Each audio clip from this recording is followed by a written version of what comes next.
The world is happy that Spain won it. I'm sure you're smiling, right? If you're not, well, I'm sorry. But this morning, we get back to our usual issues here as we examine some of the legal and governance issues that continue to test Ghana's democracy, justice, accountability, freedom of expression, and the rule of law. And you know, I listened to a speech by the Chief of Staff at the Office of the Vice President, and he just nailed it on the head, that we are accepted to be governed by the rule of law. So when you hear that people say, jail them without due process, you ask yourself, do they understand the rule of law? And he says the rule of the law or justice, the wheels of justice grind slowly because of due processes. Now, on News Review today, we begin with the Public Tribunal Bill, which has now been passed by Parliament. Government argues the law will improve access to justice by providing a faster, more efficient forum for the trial of specified cases. But the minority has strongly opposed the legislation, describing it as a threat to judicial independence and has pledged to repeal it should it form the next government. There's a necessary reform to strengthen justice delivery or legislation that risks undermining confidence in the courts. And yesterday, the flag bearer of the opposition NPP, addressed the nation, where he asked President John Dramani Mahama that he has the pen in his hands, but he's used that pen not to assent to that bill, but rather write reasons why that cannot be assented to.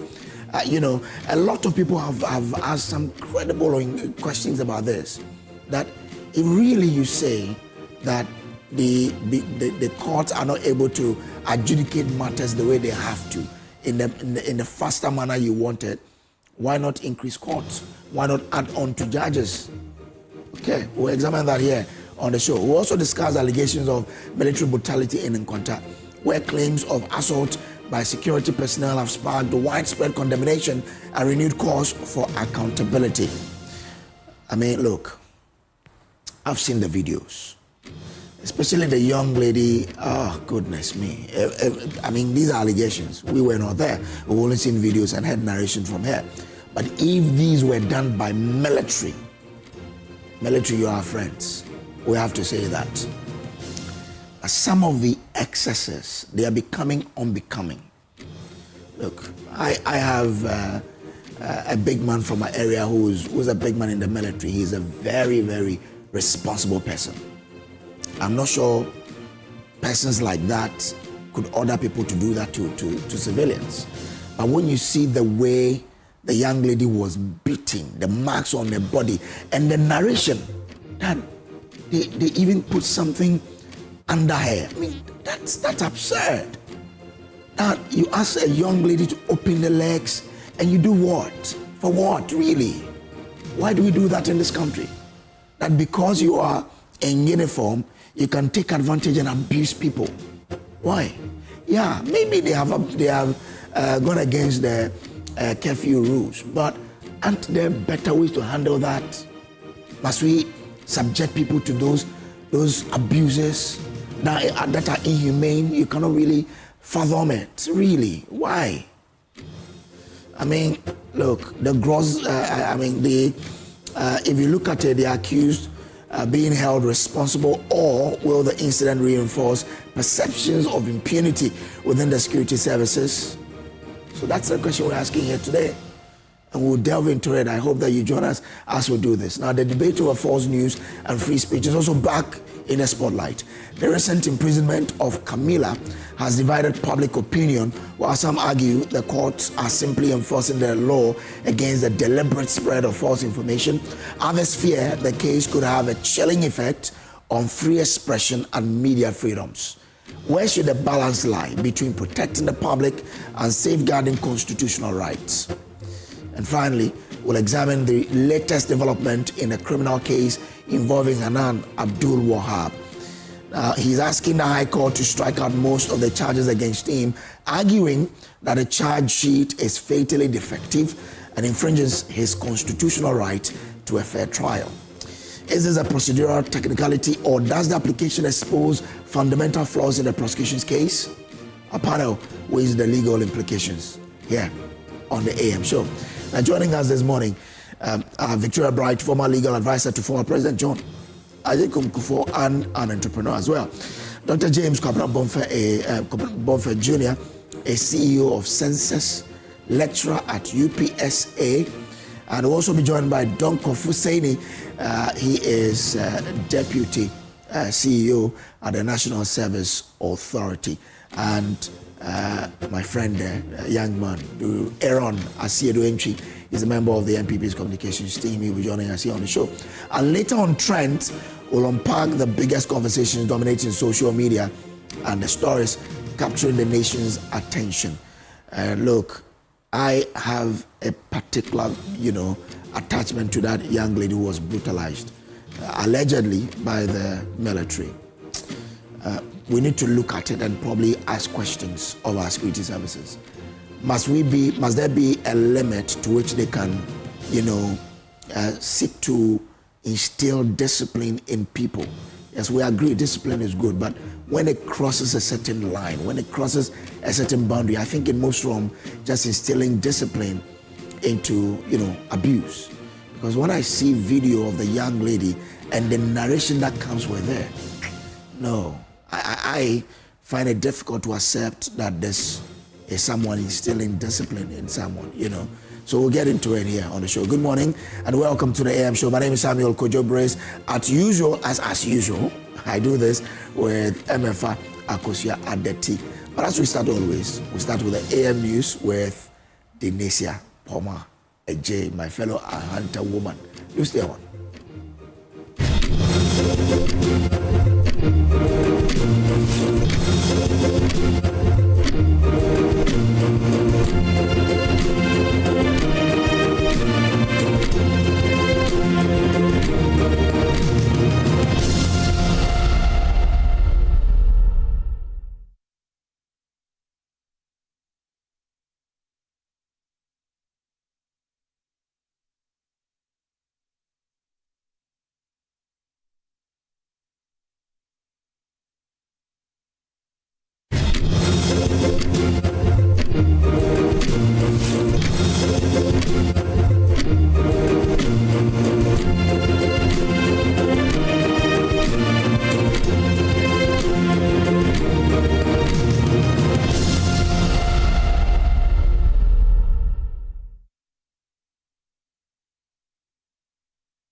Hello, good morning and welcome aboard to the AM News. My name is Denisia Poma. In our very first story, flag bearer of the New Patriotic Party, Dr. Mahmoud Bawumia, is opposing assenting of the Public Tribunals Bill currently before the President.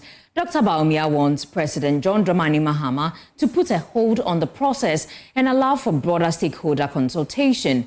Parliament last week passed the Tribunals Bill 2026 after the legislation went through its third reading and received approval from lawmakers. The bill paves the way for the reintroduction of tribunals under a revised legal framework designed to strengthen the administration of justice and improve access to legal remedies. Speaking in an address streamed live on social media, Dr. Bawumia discouraged adopting what he calls a second system of justice delivery.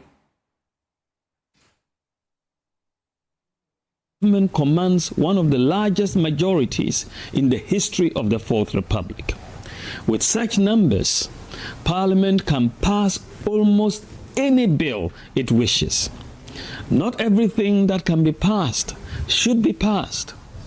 The larger the majority, the greater the duty of restraint. History will not ask how many votes a law received. It will ask whether the law is just, equitable, and seeks to promote and protect the interests of Ghanaians. My call is therefore simple and constructive. Withhold your assent. Convene genuine national engagement invite the Ghana Bar Association and other lawyers groups, organized labor, civil society, and the political parties, including my own. We will come in good faith and consult the judiciary itself, the institution that must live with whatever Parliament creates. Justice belongs to no government and no party. It belongs to the Ghanaian people. And a law that reshapes the architecture of justice should rest on national consensus, not on head count. Mr. President, the pen is in your hand. Use it not to assent to this bill, but write an invitation to the nation through the Council of State in accordance with Articles 90 and 106 of the 1992 Constitution. In the northern Gulf of the country, where youth unemployment tops 25%, a different kind of fire is spreading, and Coalition for Positive Impact CPI President Mazu Bayoni is the one lighting it. He calls it a generational crisis, and his weapon is ambition. At the 8th Igniting Dreams Summit opened, young entrepreneurs pitched their dreams for a chance at 100,000 Ghana cedis in seed money. But Mr. Bayoni says this isn't just about cash. It's the first battle in a 25-year plan to create 1 million entrepreneurs and 10 million jobs across Africa. Join News' Upper West Region correspondent Rafiq Salam reports from WA. This is where Northern Ghana is betting on itself. The 8th Igniting Dreams Summit kicked off in WA, bringing together chiefs, CEOs, students, and the 20 young founders competing for seed capital. The goal, turn raw hustle into jobs. Mazu Bayoni is CPI president. We are not just facing an economic crisis, we are facing a generational crisis. But here's also what I know. I know that Northern Ghana is not only waiting to be saved, it is waiting to lead. Despite every barrier, youth-led businesses are emerging across agriculture, agri-processing, technology, fashion, and light manufacturing. That crisis is real. Youth unemployment across the 5 northern regions sits at 25.7%. Poverty rate tops 50%. Governance has compounded the problem. In 1993, a survey of the ethnicity of chief directors across government ministries recorded Akan representation at 11, Ewe at 3, Ga at 2, and the entire North representing 3 regions, at the time at just 1. Today, only 28% of cabinet ministers hail from the North, yet critics still claim the region is overrepresented. This mirrors the colonial pattern: weak representation, limited political leverage, and consequently, limited investment. But organizers say the solution won't come from Accra alone. That the transformation of Northern Ghana will not come from Accra alone. It will not come from foreign aid alone. It will come from right here. From the ground up, from the ideas of young people who refuse to accept the story they were handed and chose instead to write a new one. Former Osijisong, co-founder of Summer Life Limited, the ground is where it started. She rode a motorbike through rural roads to organize smallholder farmers, often the only woman in the room. She didn't stick to the sidelines. Today, her company has digitalized over 100,000 farmers and linked 40,000 to commercial networks. The soil may not feed you, or you will not be able to get the best out of this land, because there's a lot in this place. I cannot, sometimes I get a bit frustrated when I see people finish and they go like, I want to do my national service in Accra and all. I said, that place is already overpopulated. Can you people not see what we see here? Yes, the roads are not good. Yes, infrastructure-wise, network connectivity, trying to build a software that people have to deploy in rural communities is an impossible mission, but we've done it. We have over 100,000 farmers that we've digitized. We've connected over 40,000 of them to market. It is a proof of what summit organizers call inclusive capital, investment that measures returns in jobs, not just profit. And the pipeline is changing. Universities are no longer just handing out degrees at your beds. That means student-led innovations like locally made mini tractors and organic wine processed from tomato surpluses. Practical skills for a region that can afford to waste its harvest or its talent. How many of us could ever imagine that wine can come out of tomatoes? And these are impacting on lives. And so I know that our universities now are turning away from these research, teaching, and things that are more theoretical to focusing on training people with entrepreneurial skills and abilities to come out with sustainable businesses. 2023 winner, Mumunamina, turned a prize into 8 tons of shea butter a month and just for 38 women. We have the capacity to produce 8 tons of shea butter monthly, but that is not the goal. We are looking to reach a point where we can produce 20 tons of shea butter within a month, supplying international markets. This year, 20 more entrepreneurs from Jiruba joined the summit, sponsored by the Anwale Foundation. Mazu Bayoni's 25-year vision is massive. Empower 1 million entrepreneurs, help create 10 million jobs across sub-Saharan Africa. But on the ground here in Wa, it's a smaller, with 1 pitch, 1 loan, 1 woman who refused to fold. And that organizers say is how you change a region's legacy. The summit runs for 2 days. 20 fellows will pitch live for up to 100,000 cedis in seed funding. Reporting for Joy News, Rafiq Salam. Wow. From Upper West, let's head to the Central Region. The University of Cape Coast Cooperative Credit Union has expanded its operations with the opening of a new branch in Mankesim in a move aimed at bringing affordable financial services closer to individuals, businesses and communities across the Central Region. Speaking at the commissioning of the new branch, the Central Regional Manager of the Cooperative Credit Union Association, Anita Josephine Abuajewa-Edu, said the expansion reflects the union's commitment to promoting financial inclusion by encouraging savings, improving access to affordable credit, and fostering financial discipline and shared economic prosperity. The University of Cape Coast Cooperative Credit Union officially opened a new branch in Mankesim as part of efforts to bring its services closer to members and expand access to cooperative banking. Chief Executive Officer of the union, Vincent Yamwa, said the new branch will improve financial accessibility for members and deepen the union's impact within the Mankesim area. Looking at our products for Mankesim, because it's a marketing environment, mainly they are into the Susu savings and then the regular savings. It will benefit them in the sense that they don't have time to, because they deal with the market people, they don't have time to come to the banking halls to come and save.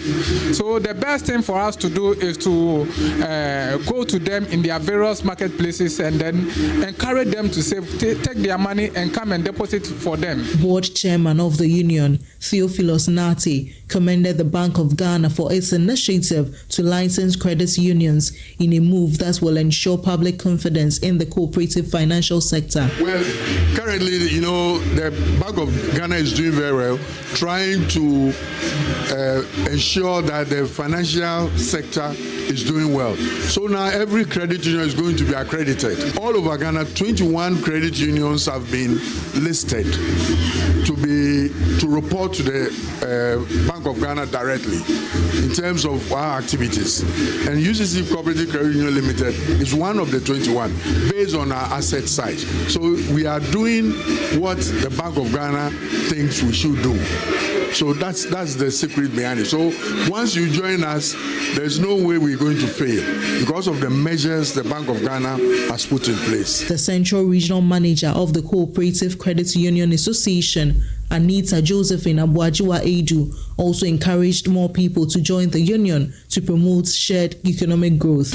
Once the branches, there's visibility study, indicates that the branch will help their operations. We encourage them to do so. And it will also help the credit union movement in the nation as a whole. Yes, so I would say we are proud of UCC Credit Union. They should continue to soar higher. KOA is solidly behind UCC Credit Union. And we pray that within the next few years to come, they will be among the first 10 credit unions in the country. For UCC Credit Union, they always have the community members at heart through their corporate social responsibilities. So we want to urge them to continue their good work, and we hope their operations will continue to improve from time to time. From Mankesim, Abigail Lissel Nkoma reports for Joy News.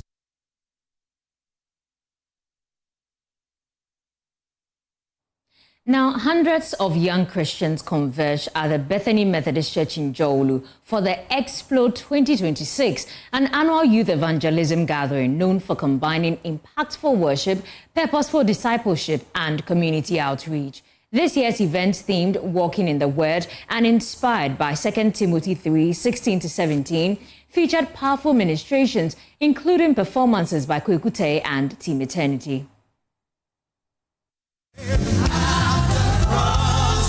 An atmosphere filled with intense worship, praise, and spiritual renewal characterized Explode 2026 as young believers from across Jowlu in Accra came together at the Bethany Methodist Church.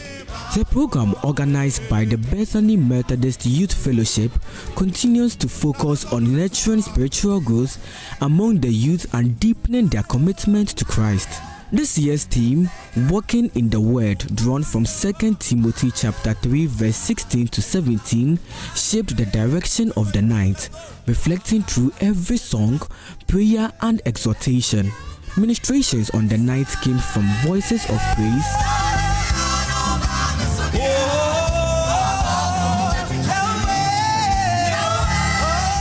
Bethany Choir, Rebirth Music,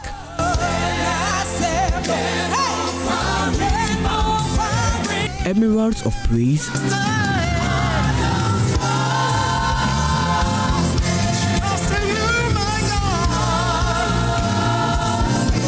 as well as Kwekute and Team Eternity.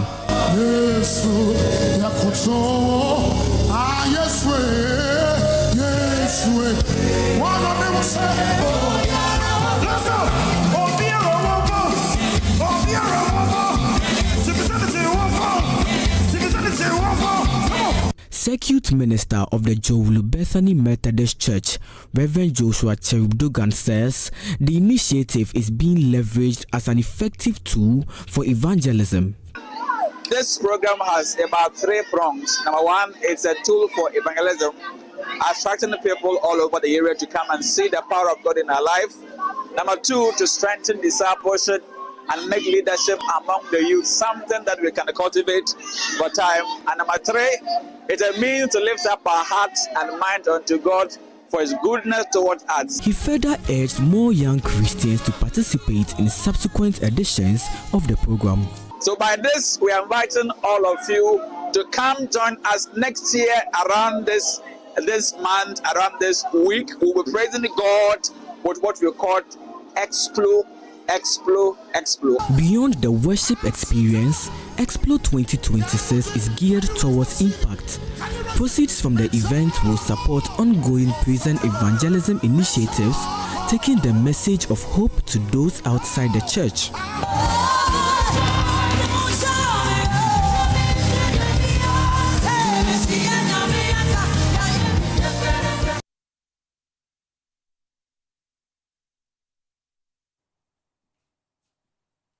Well, it's time for some business updates, and of course, the Ahanta Pele, my Ahanta brother, Samuel Kojo will bring us that right after this breather.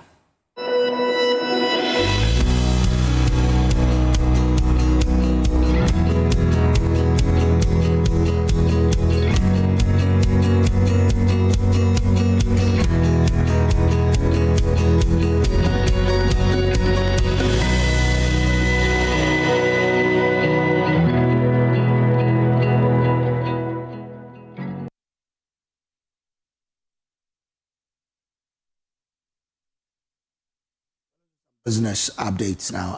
The system whereby foreign investors are required to provide a minimum capital before establishing a business in Ghana has been eliminated and reformed. This follows the passage and assent of the new Ghana Investment Promotion Act, which seeks to reform the investment climate of the country. Speaking to Joy Business on the development, Chief Executive of the GIPC, Simon Maji, said the new system will open the country wider for more investors. He spoke at the closing ceremony of a 5-day investment promotion workshop organized for staff of the center. For investors who've been complaining about the minimum capital requirement, that has been eliminated, by the passage of the new law, except for trading. Those in a trading enterprise, they must now bring in a cash amount of $500,000. No longer goods, but cash amount of $500,000. But for every other sector, it's been liberalized and it's open, and they must also follow some of the local content rules. So these are some of the key highlights of it. We'll have a national investment registry. We are also going to encourage Ghanaian businesses who have expanded in country to go abroad, to expand their operations abroad.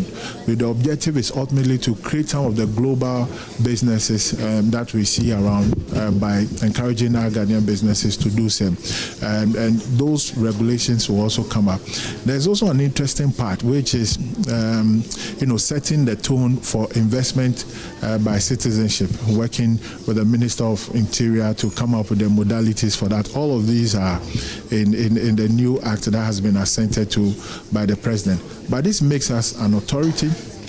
We've been promoting investment and we've also been regulating investment. So the authorities just to reflect the true nature of the work that we've been doing for all these years.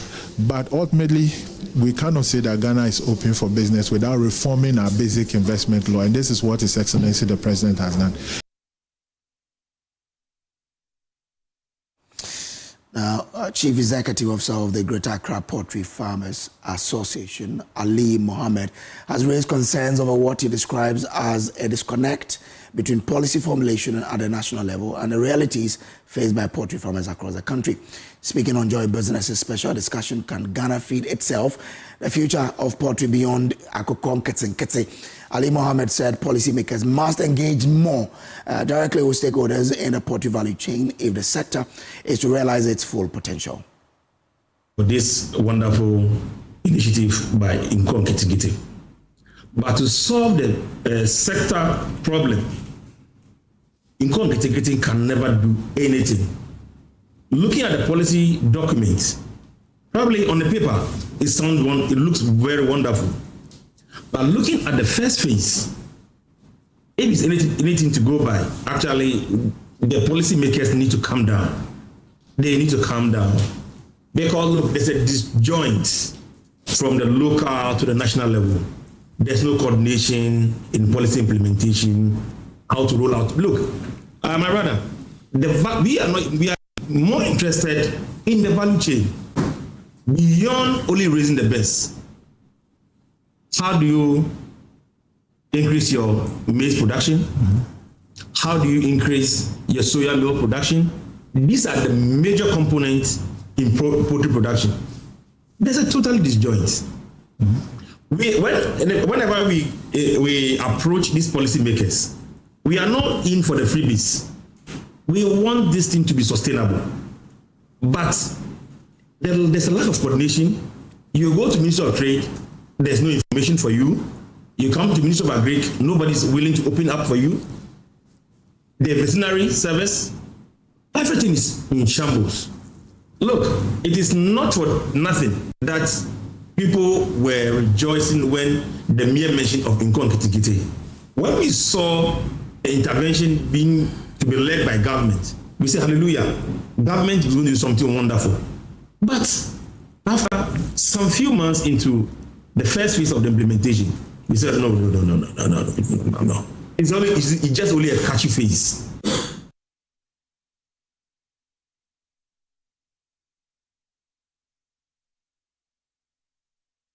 That's all in business updates. Back to you, Denisia. Thank you, Ahanta Pili, Samuel Kujibris, for bringing us business. Oh, don't forget that the AM show is sponsored by Shield Silicon Paints from Azar Group, Syntex Pipes, and Time Herbal Mixture. Now, own your dream property in one of Teme's fastest growing prime locations today. Yeah. At Nestor's Homes, we offer beautifully designed Studio 1, 2, 3, and 4 bedroom luxury homes crafted for modern living, comfort, and long-term value. Strategically located at Tema Community 26, just behind the Palace Mall, our gated community gives you a serene and secure environment, easy access to major roads and key business areas, close proximity to schools, hospitals, malls, and essential social amenities. So reserve your unit today with just 10% deposit and enjoy flexible payment plans and mortgage options. You can call us now on 053-101-4440 or 053-101-4447 to book a viewing, or just visit us at www.nestes.com.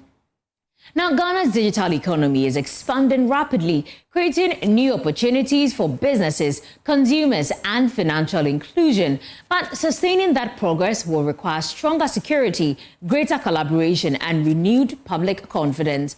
On Wednesday, 22nd July, Joy News and Joy FM bring together leading voices from banking, fintech, cybersecurity, and economic policy for the maiden edition of the Digital Economy Forum under the theme, The Trust Crisis, Why Fraud is Holding Back Ghana's Digital Economy.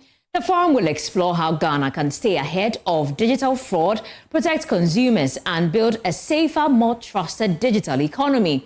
Join us at 8 p.m. live on Joy News, Joy FM, and across our social media platforms.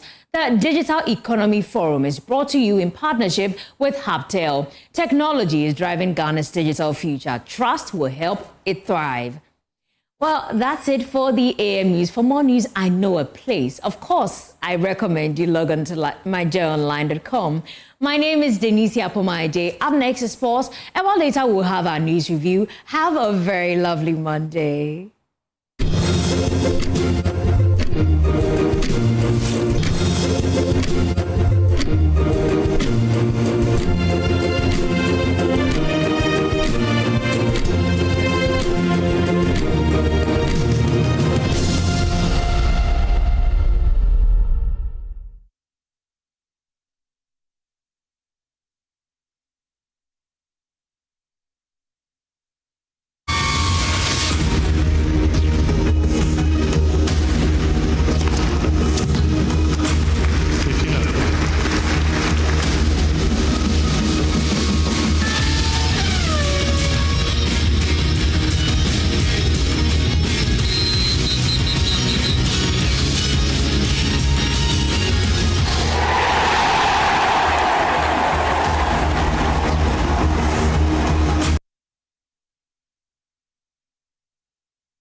Time for sports on the AM show. My name is Haruna Mubarak, and there is only one place to begin.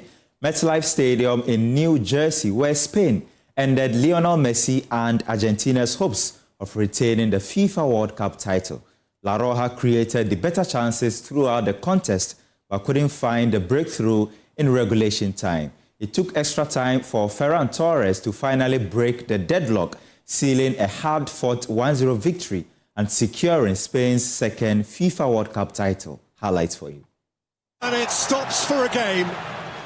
Aimed in towards Olmo, and now Yamal! Something for Yamal to pursue. Oh, it's a beautiful first touch. That is gorgeous, and he's worrying Tagliafico in by Lamal and wrapped up by Emi Martinez. Cucurella, oh, that's a smart touch as well. Torres! Kubasi!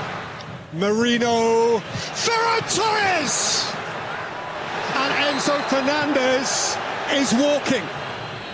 Lamine Yamal! Oh, what a save! Emi Martinez made quite a journey and turned it behind for a corner. Extra time in the World Cup final. Pedri Williams! Oh, Martinez again! Porro. Ferran Torres, Marino, Williams! Gave the foul straight away. And Williams played it in, and Marino. Pedro Porro, Williams, and thundered in for Spain by Ferran Torres. At last, at long, long last, Spain's magic moment. Oh, Torres is on his way here. Ferran Torres all by himself. And the flag is up at his expense. It's Simeone. Spain are the champions. Spain have seized their second star. The kings of Europe have... One final act on this incredible summer of soccer for Rodri to lift the trophy and for the celebrations to begin both here and overseas.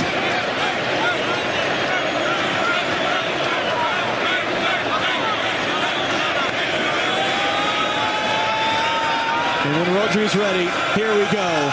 Spain have won the World Cup.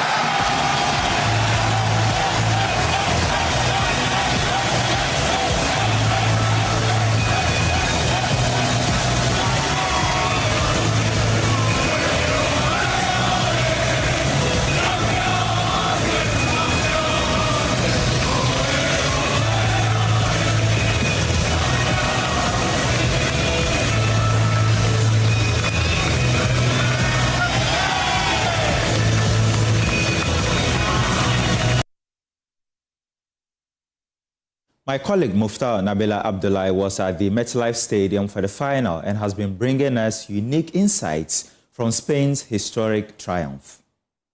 The next life of Lionel Messi, if he's probably asked to lay his hand on a young man he has no idea about, he probably wouldn't want to do that. When he laid his hand on Lamine Yamal 18 years ago during a fundraising program put together by UNICEF, he never thought that young man would be part of a setup. Now given an opportunity of winning a FIFA World Cup. Spain won the World Cup title by defeating Argentina 1-0, courtesy of Ferran Torres' solitary goal and extra time. 16 years ago, when Spain won their first ever World Cup title, Andre Iniesta scored in extra time to hand them victory. 16 years on, they needed another extra time goal to be crowned world champions. And just maybe Spain may want to have South Africa and Mexico play the opening match of every single World Cup tournament. For whatever reason, it has brought them some success. Because 16 years ago, these two nations played the first game of the FIFA World Cup and Spain were champions. 16 years on, when they played the first game of the tournament, Spain were champions. From the MetLife Stadium for Joy Sports, Mufta Nabila Abdullahi reporting.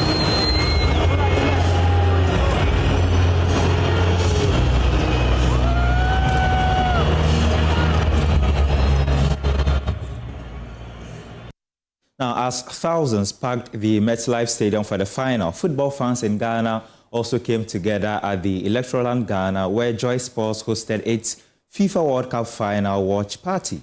My colleague Penty Jijo has more in this report. Joy Sports viewing party wrapped up here at Electroland Ghana Ring Road. It is a 2026 FIFA World Cup final. Some fans were supporting Argentina and others supporting Spain. Spain coming out victorious thanks to an extra time goal by Ferran Torres. There were varied views and mixed reactions from fans during the game and much importantly after the game. And here's what they had to say. Cup trophy. How did you see the game? Oh, it was cool, very nice. And I know that Lamine Yamal won't leave this cup for Messi. So I know that this game is for Yamal. That's it. That's it. So Spain has to win this game. And that's it. Spain. I'm supporting Spain winning no. Messi so medana sepa dia why football no. 100% on it, and they were going to win. You understand? So, well, they did their best, and kudos to all the players and in fact the management and in fact all the coaching staffs here. So that's all I can say for now. Also, the way the Spain are playing the match, you can see that there's no way that Argentina can beat Spain. Because if you see the way they are playing, the tactics and the experience that they are playing, Argentina cannot match them. Look at the whole show, the whole 90 minutes plus 30 minutes. Only one shot. That's with that. Spain is better than Argentina. Barcelona and Messi from Argentina, being Argentina, like I was supporting Lionel Messi to win the trophy so that his circle can be closed very well. So I'm very happy or excited about Barcelona players winning the World Cup. Some fans also got their predictions right, where they won giveaways and products from Electroland Ghana Limited. Spain ended up winning the game by 1-0, and this is just the beginning for young players like Lamine Yamal and Paul Kubasi, who are looking to add to one of their accolades where they won the Euros in 2024 and coming to 2026 FIFA World Cup and winning the trophy. Big one for Luis de la Fuente, as he has gone on to win 3 major trophies in a row: the Nations League, the Euros, and now the 2026 FIFA World Cup. For Argentina, Lionel Messi is looking to retire from the national team. And what will we see of Luis Scaloni's team in other major tournaments without Lionel Messi? Reporting for Joy Sports, Pentijijo, Electroland Ghana, Ring Road. Elsewhere at the FIFA World Cup, Bukayo Saka's hat-trick inspired England to a thrilling 6-4 victory over France in a dramatic third-place playoff. The Three Lions survived a spirited second-half fight-back to secure their best finish since 1966. And collected by Rice, who's going to have a crack, and he's going to score! 2 minutes and 16 seconds. In from Rice, and into the back of the net. A second goal for England. Esri Konsa. France at 6s and 7s. It's 3-0. Bukayo Saka. What a first half for England in the bronze medal game. Lovely turn from Eze and a brilliant pass into Saka. Oh, it's 4. Purposeful play by Upamecano into Elise. Here's Mbappe. Goal number 9 of this World Cup. Barcola, great chance. They've got 2. Is the comeback on? Here come France again. Oh, it's 3. It's a historic goal. Kylian Mbappe.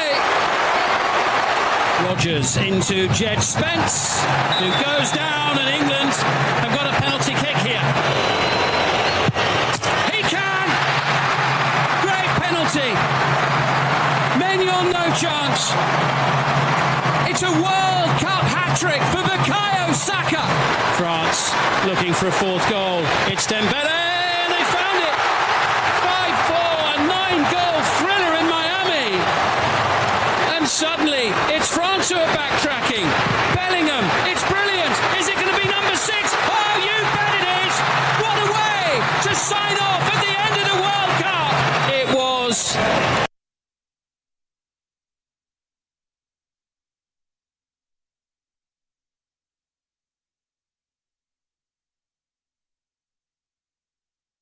Now, Ghana's World Cup journey came to an end in the round of 32 after a narrow defeat to Colombia. Despite the early exit, President John Dramani Mahama says preparations for the next global showpiece must begin immediately if the Black Stars are to improve on their performance. The president has also backed head coach Carlos Queiroz to remain in charge, urging the Ghana Football Association to extend his contract ahead of the 2027 Africa Cup of Nations and the 2030 FIFA World Cup. He made the remarks during an inspection tour of the whole sports stadium. That since 2008, after we hosted the AFCON, the time is almost near for us to host another AFCON. Maybe in conjunction with our neighbors, we can come together ourselves in Cote d'Ivoire and then host. And we also need to start preparing for the next World Cup. Sure. The Black Stars did well. Nobody gave them a chance. People predicted they'll crash out at the group stage, but they managed to get into the round of 32. I'm sure that if we keep this team and we persuade the coach to continue to work with the team, by the time of the next AFCON and the time of the next World Cup, we'll have a team that can claim the championship in any of those two competitions. And so we'll finish this inspection, and soon we'll bring them to start looking at it and beginning the designs. And once they finish the designs, we'll come back and let the traditional rulers, everybody look at how the stadium will look after it is finished. And once they sign off on it, we'll come here again and cut the sword and start the construction. Speaking of coaches, Asante Kotoko have appointed experienced South African tactician Eric Tinkler as head coach ahead of the 2026-27 season. Tinkler arrives with an impressive resume, having managed some of South Africa's biggest clubs, including Orlando Pirates, SuperSport United, and Maritzburg United. He guided Orlando Pirates to the CAF Champions League final before leading SuperSport United to the CAF Confederation Cup final. Now, the South African is aiming to bring that wealth of experience to Kumasi with the side set on winning both domestic and continental honors with the Porcupines. I want to tell the fans, the players, the staff, the chairman, that I'm a very ambitious coach. I come here with passion, desire to achieve and win things. Asante is a massive club on the African continent, and we want to bring back the glory to the football club. That will be my primary objective, my primary target. But at the same time, it's about developing for the future, making sure that historical club of Asante Kotoko continues to produce fantastic footballers that can represent their national team. Obviously, I played at a high level, both in Europe and in Africa. I coached quite a few teams, obviously in South Africa, been involved in CAF Champions League, been involved in CAF Confed tournaments, won quite a few cup competitions in South Africa. So hopefully I can bring that success to Asante Kotoko. That'll be my purpose, that'll be my aim. I will be working very closely with the chairman and Stanley Menzo to ensure that we make this historical club a giant of African football once again. I want to thank you for the opportunity.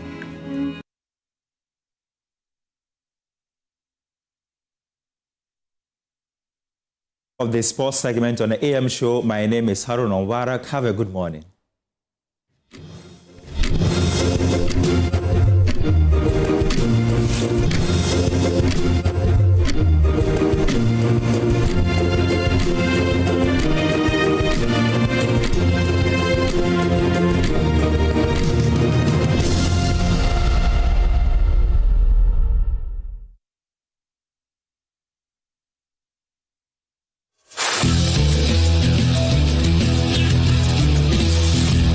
From region to region, from citizen to citizen, one conversation, one purpose, protecting Ghana's democracy. The conversation continues from the northern region, where citizens and leaders came together to confront the growing influence of money in politics. The train now makes its next stop at the Volta regional capital of Ho, because protecting our democracy is a shared responsibility. Join the Joy News Impact Makers Foundation for another exciting edition of Democracy is Not for Sale, a regional citizen politician dialogue bringing together citizens, political leaders, governance think tanks, civil society, and the media to examine the impact of illicit political financing and explore reforms that will strengthen Ghana's democracy. Expect our team of researchers between the 27th and the 30th of July in Ho as they solicit your views for a survey ahead of the forum. The forum is on Friday, the 31st of July at the Freedom Hotel at Ho at 4 p.m. It will be live on Joy News, Joy 99.7 FM, myjoyonline.com, and all Joy News social media platforms. Democracy is not for sale. Your vote is your voice.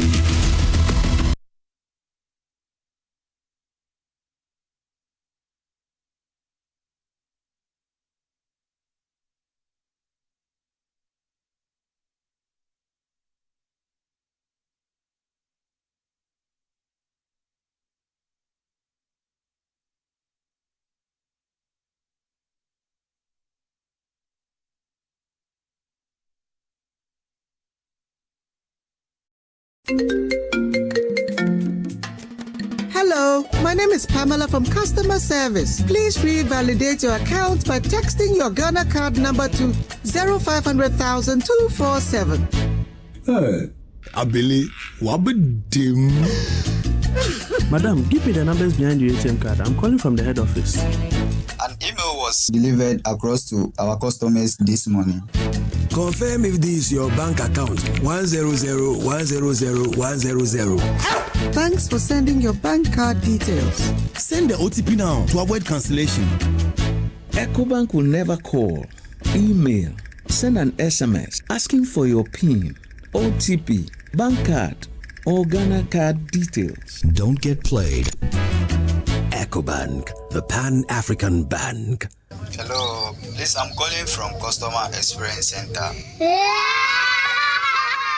Welcome to Sulas Enterprise, the shop that deals in industrial machinery such as generators, rice millers, water pumps, compressors, and mowers. From the smallest to the largest capacity, at Sulas Enterprise, we give you nothing but the best from the best brands such as Honda and Perkins. When it comes to our generators, we also sell mowers coming from brands like Honda, Briggs and Straton, and Oleuma. And when it comes to our water pumps, we offer you brands like Lily, and Pedrolo water pumps. We also sell rice millers for all capacities. We are located at Spintex Kakalika Plaza. Also, find our various locations as displayed on screen, or call us on the following numbers: 0243-839-463 or 0554-154-416 or 0240-541-493. Sulas Enterprise, where quality meets affordability. This strategy will lead. Oh no, not again. Say, relax. The generator will come on now. The generator is not working. Why stress yourself when the experts are just one tap away? Introducing Left Power, the smart emergency support app from Left Signature Limited. With Left Power, certified engineers respond fast, anytime, anywhere. No delays, no stories. Hello, sir. This is Left Signature Limited. The request has been received and our engineers are already on their way. Please relax. We've got you covered. This is professional. Every Left expert is certified, verified, and can be tracked in real time. Oh, you'll know they're coming before they even arrive. From electrical engineering and solar power systems to data center management, cloud services, smart automation, and software development, Left Signature delivers excellence, fast, reliable, and professional. Left Power. Your solution is just one tap away. Available on Play Store and App Store.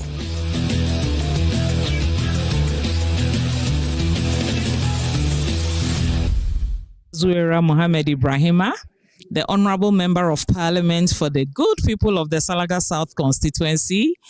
My constituency in Salaga South, you know how far we've traveled. We traveled this path together, and you know me better.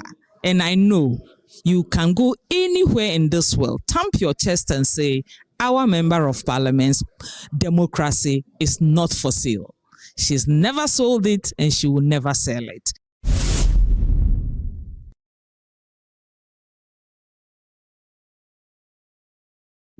Upgrade your print game with Konica Minolta, proudly powered by SkySat Technologies. From all-in-one machines that print, scan, and copy to professional systems and heavy-duty production machines, we deliver unmatched performance. Right now, SkySat has an unbeatable offer. 1 entire year of free servicing on all Konica Minolta machines. That's 12 months of expert maintenance for new and existing customers. Visit our new VIP Print Center at Pegasus Place, Airport Residential Area for a live demonstration. Call us on 050-164-5180 or 0302-798-829. Again, it's 050-164-5180 or 0302-798-829. SkySat Technologies, performance that delivers every time.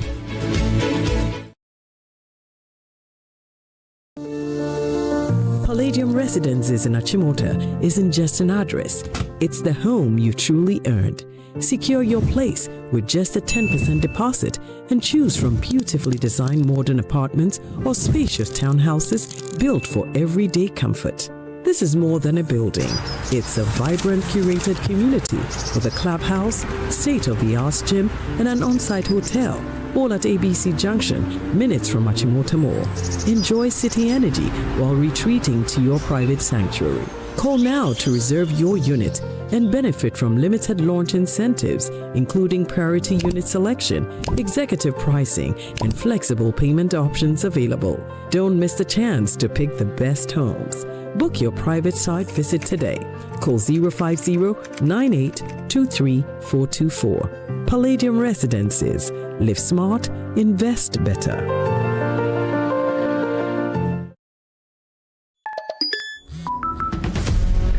I didn't think it would happen to me, but it happened to me. Ghana's digital economy is booming. Millions of transactions, billions of cities, a future powered by technology. But beneath the convenience lies a growing threat.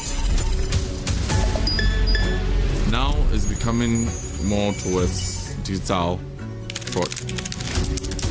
If we place convenience excessively over security, we run the risk of breaking down the number one currency that we have in that ecosystem, and that is trust. The Digital Economy Forum is a thought leadership series examining the opportunities, risks, and choices shaping Ghana's economic future. In our maiden edition, we tackle a critical issue, the trust crisis, why fraud is holding back Ghana's digital economy.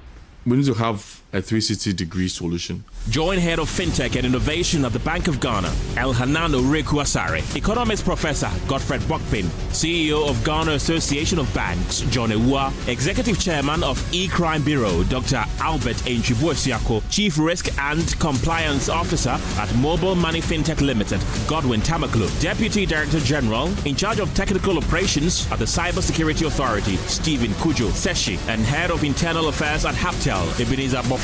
The Digital Economy Forum, the Trust Crisis, why fraud is holding back Ghana's digital economy. Brought to you in partnership with Haptel. It's happening on Wednesday, July 22nd at 8 p.m. live on Joy News, Joy FM, and across our social media platforms. Hello, my name is Pamela from Customer Service. Please revalidate your account by texting your Ghana card number to 0500,000 247. Hey. Abili, wabadim. Madam, give me the numbers behind your ATM card. I'm calling from the head office. An email was delivered across to our customers this morning. Confirm if this is your bank account. 100,100,100. Thanks for sending your bank card details. Send the OTP now to avoid cancellation. EcoBank will never call, email, send an SMS asking for your PIN, OTP, bank card, or Ghana card details. Don't get played. EcoBank, the Pan-African Bank. Hello, please, I'm calling from Customer Experience Center. Best passes, bad referee decisions. Don't let your child's grade suffer a bad match. Ensure a straight win this academic season with curriculum-aligned textbooks and interactive tools from Pegasus Publishing.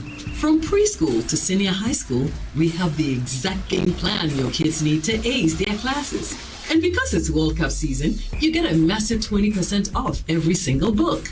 Don't drop points. Call 059-50-10175 or dash to Pegasus Publishing in Accra, Newtown, right opposite the Total Energy Station. Free delivery within Accra when you call. Pegasus Publishing, shaping minds, winning futures.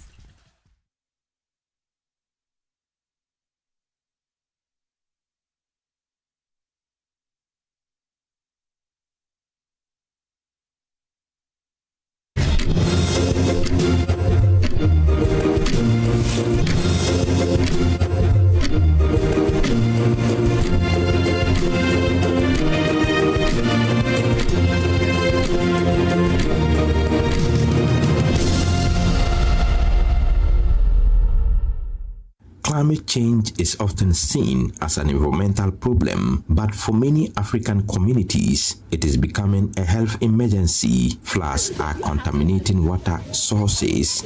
Rising temperatures are increasing the risk of heat-related illnesses. Changing weather patterns are affecting food production and creating conditions for diseases to spread. Scientists say Africa needs better evidence to understand these threats and to help governments respond. That is why researchers from across West and Southern Africa have launched the Pan-African Climate and Health Science and Policy Consortiums in Accra.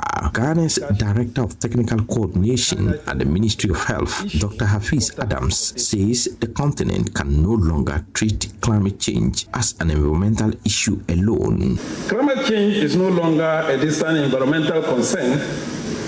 It is a present public health issue and a challenge across Africa. Africa contributes less than 4% of global greenhouse gas emissions, yet it is among the regions hardest hit by climate change. Health officials say floods, droughts, air pollution, food insecurity, and extreme heat are placing increasing pressure on already stretched health system. But Ghana's technical director at the Ministry of Climate Change and Sustainability, Shedrick Zulu, says research must produce solutions communities can use. That you are being entrusted to co-produce evidence that speaks to our complex informal settlements, our agroecological zones, disease profiles, health system capacity, and our cultural practices. The West African Consortium will be led by the Kwame Nkrumah University of Science and Technology. Researchers will investigate how climate change is affecting food systems, infectious diseases, and chronic illnesses. They also plan to develop an early warning dashboard to help predict disease outbreaks before they become public health emergencies. The consortium's director, Professor Philip Entry Ajay, says policymakers have been involved from the beginning to ensure research response to real challenges. We have designed this so that we started with what we call policy influencing institutions, so that we design the generation of evidence with the policy makers or policy influencing institutions together with us right from the word go. So we are hoping that by doing that, we'll be able to generate evidence that speaks to the issues that we are seeking to address.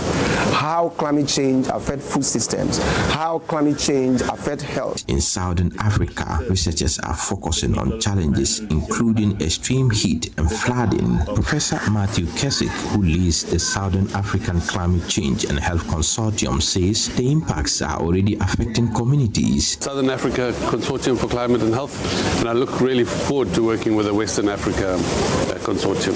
Together, I think with this Pan-African approach, we'll be able to address very different issues, but be able to complement each other's work and together to really come with a cohesive message across the continent, rather than having diverse, fragmented approaches to how to tackle climate change. We'll come together with one powerful, unified voice that then can approach the European and the American and the global partners with a really clear, decisive method. He says cooperation between West and Southern Africa would allow researchers to develop stronger responses to different climate threats across the continent. And in South Africa and Zimbabwe, this extreme heat, particularly among pregnant women, has implications for the woman's health, for newborn is often born preterm, even sometimes a stillbirth.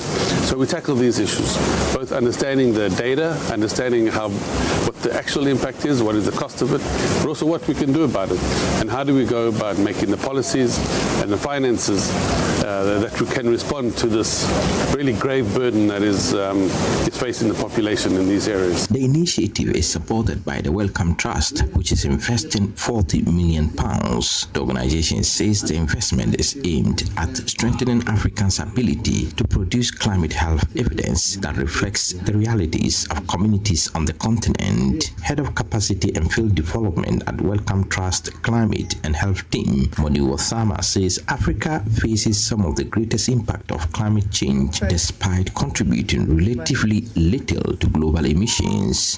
Africa is one of the most affected regions of the world by climate change and has contributed the least to the problem.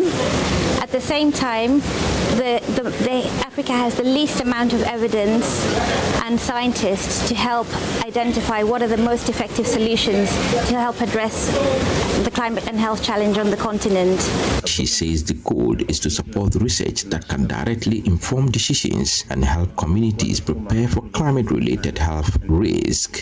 And so that's why we're making this investment, to really help boost the generation of actionable climate and health evidence, which is relevant to the needs of Africans, that is designed and developed by Africans with communities, with policy stakeholders at their heart, so that it can be applied to help solving climate change in Africa through adaptation solutions, which can help protect people from the effects of climate change on health, such as floods and droughts, and also through things like mitigation solutions, which can help reduce the causes of climate change by reducing greenhouse gas emissions in ways that have health co-benefits through actions in sectors such as transport, urban systems, and energy. For Senegal's Director General for Health, Dr. Yousif Teni, the project is also about ensuring Africa leads the science that shapes its future. For too long, the knowledge, data, and models that guide decisions concerning our continent have been proceeded elsewhere. Today, we are changing that narrative. This consortium places African scientists, African universities, and African institutions at the forefront of generating knowledge rooted in our epidemiological realities, ecological diversity, and development priorities. Science must not simply be produced in Africa. Science must be led by Africa. Researchers say the real measure of success will not be the number of scientific papers published. It will be whether the evidence helps governments strengthen health systems, prepare for future climate stress, and protect the millions of Africans already living with the health impacts of a changing climate. A report by Mohamed Nuruddin. Through partnership. Today marks an important milestone.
Ye bibi to be na den sakraya ba eto da a e sha se free baby out.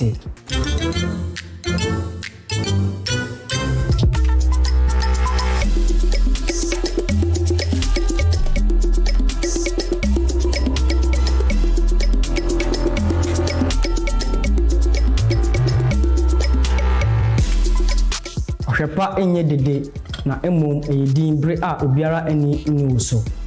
Good conduct, great life is brought to you by Indomie. Tastes great. More Kivo inside. Kivo Gary Soaking Mix. A taste of Ghana.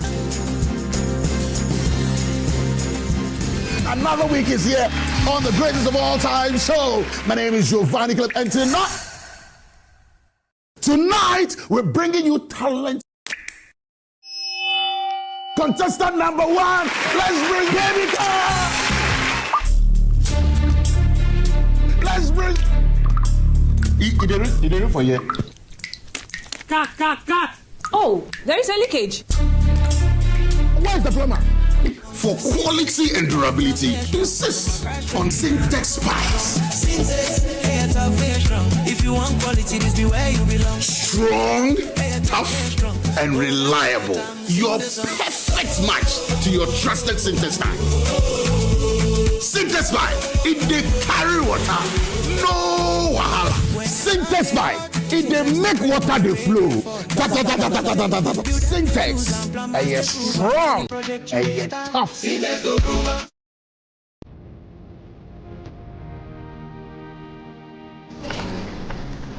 Through every stage of life, some things simply stay with us. The spirit of never giving up.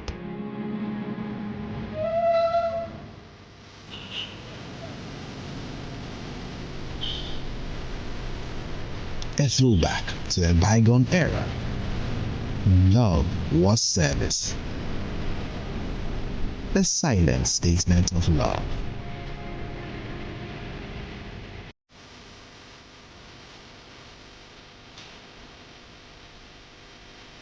A thoughtful gesture that deepens bonds, balancing work and life. Every drop refreshes, every sip hydrates, just as it should. I am awake, one for life. Drink water, drink awake. Supporting the National Cardiothoracic Center. This advert is Now let me share my wildlife experience with you at Safari Valley Eco Park. Welcome to Safari Valley Eco Park. Our electric shuttle pulled up, and in no time, our tour began. We were surrounded by wildlife from the moment we entered the Eco Park. We were greeted by experienced tour guides who took us through orientation and how to better enjoy the experience. Watch these animals roam freely in their natural habitat undisturbed by our presence. We saw zebras, sable antelope, brown crane, mara, silky chicken, nyalas, Shetland ponies, and so many animals I just couldn't keep up. Our tour guides taught us so much about the wildlife, their behavior, and how to interact with them. I even fed them. We also went fishing on a man-made canal. Then we took a break to have lunch in this serene environment. All this amazing experience for this price for adults, this price for teenagers. It's a bargain. As the sun began to set, it was time to go back home, but not before dinner by the campfire. It has been a thrill of a lifetime, and I can't wait till my next visit. Safari Valley Eco Park, bringing you closer to nature.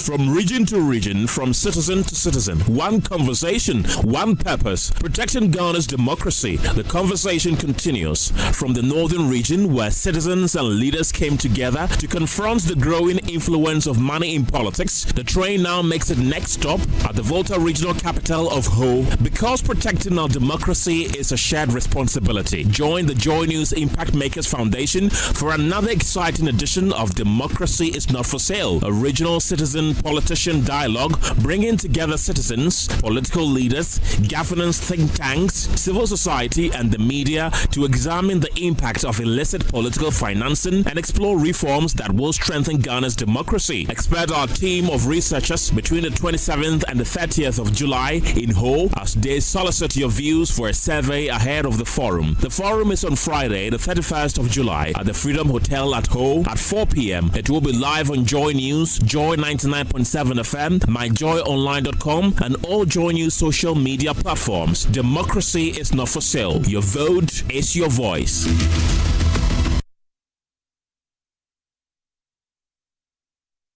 Issue: the trust crisis, why fraud is holding back Ghana's digital economy. we need to have a 360-degree solution. Join Head of FinTech and Innovation at the Bank of Ghana, Elhanan Oreku Asare, Economics Professor Godfred Bokpin, CEO of Ghana Association of Banks, John Ewua, Executive Chairman of E-Crime Bureau, Dr. Albert Enchibuesiako, Chief Risk and Compliance Officer at Mobile Money FinTech Limited, Godwin Tamaklo, Deputy Director General in charge of Technical Operations at the Cybersecurity Authority, Stephen Kojo Seshi, and Head of Internal Affairs at Haptel, Ebenezer Before. The Digital Economy Forum, the Trust Crisis, Why Fraud is Holding Back Ghana's Digital Economy, brought to you in partnership with Haptel. It's happening on Wednesday, July 22nd at 8 p.m. live on Joy News, Joy FM, and across our social media platforms.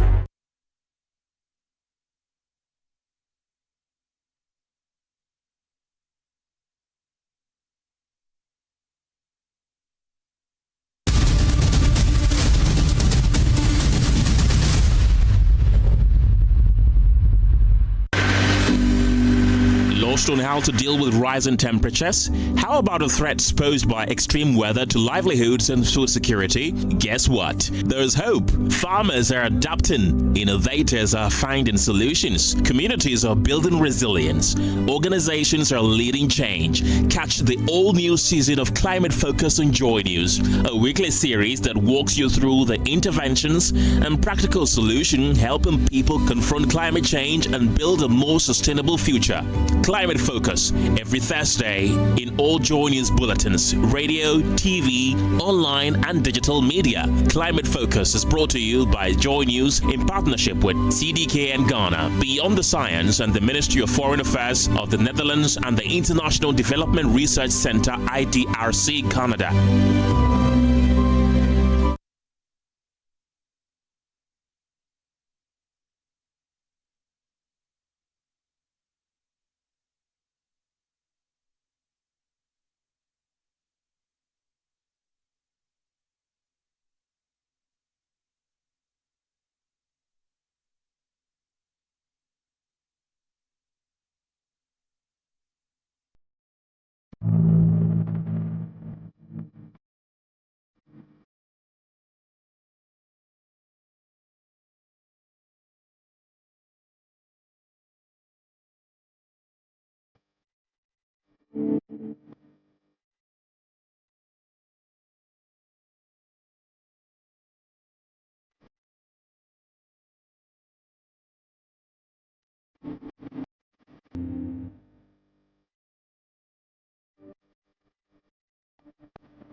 All right, welcome back to the AM show. Time for us to review the paper, to get into the matters arising, but first reviewing what the papers are reporting. But is this what happened in the Spain-Argentina game after the game? Which part of it? I mean, Charlie, some Argentine guy is beating some Spanish player. John Osidebia, ane. He on me home. Nanti I want from baby before the edun. Here, every Toronto. What's one want to say? You know, gadget in a piano. But you're excited about, Spain winning? Of course. Okay. The noise pollution is down. We're excited. The world is calm. That's what I mean. I can't want to Messi.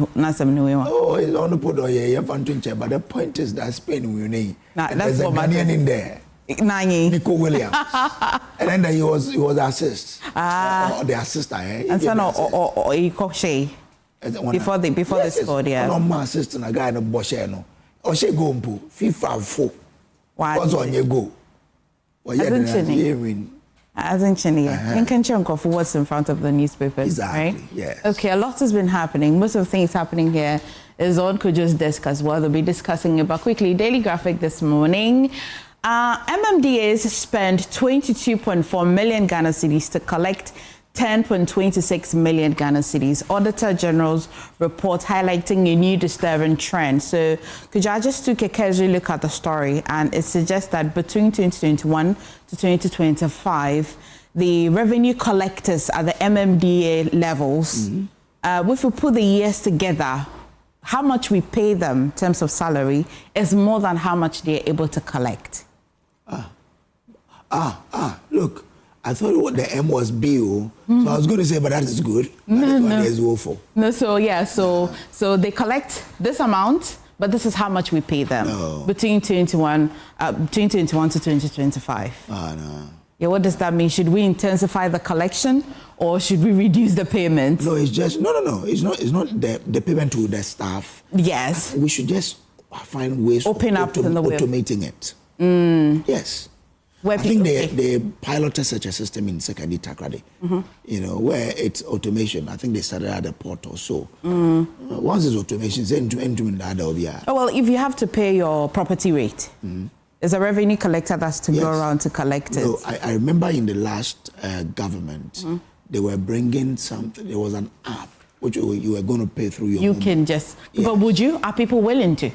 What's the difference between using your app and then the revenue collector coming around? So, if we have a way of tracking whether Kojo Brace has paid, and there's a system that tells that Kojo Brace's frontage is blank, it means he has not paid. Not paid. It's easier. That's but if you leave it for us to go to them and there's no way to, when you come and say, I've paid. I'll pay later. Exactly. I agree.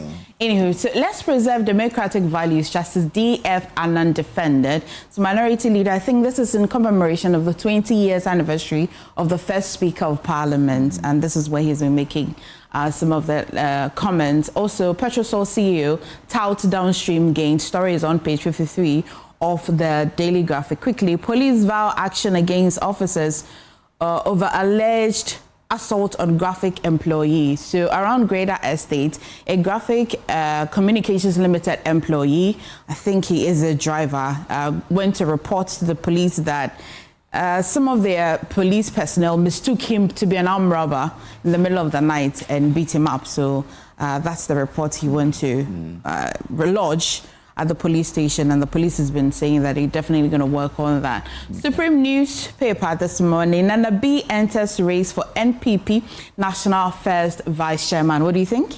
Yeah, no, that is one that people should watch. Because you remember, we've heard that Mustafa Hamid is in there. I've heard names. But when the current national organizer of the party enters the race for first vice, you should sit back and say, wow, this is going to be interesting. Remember, he was a youth organizer. Yes. Moved to the national organizer. Yes. And he's moving to the first vice. Yes. I tell you what.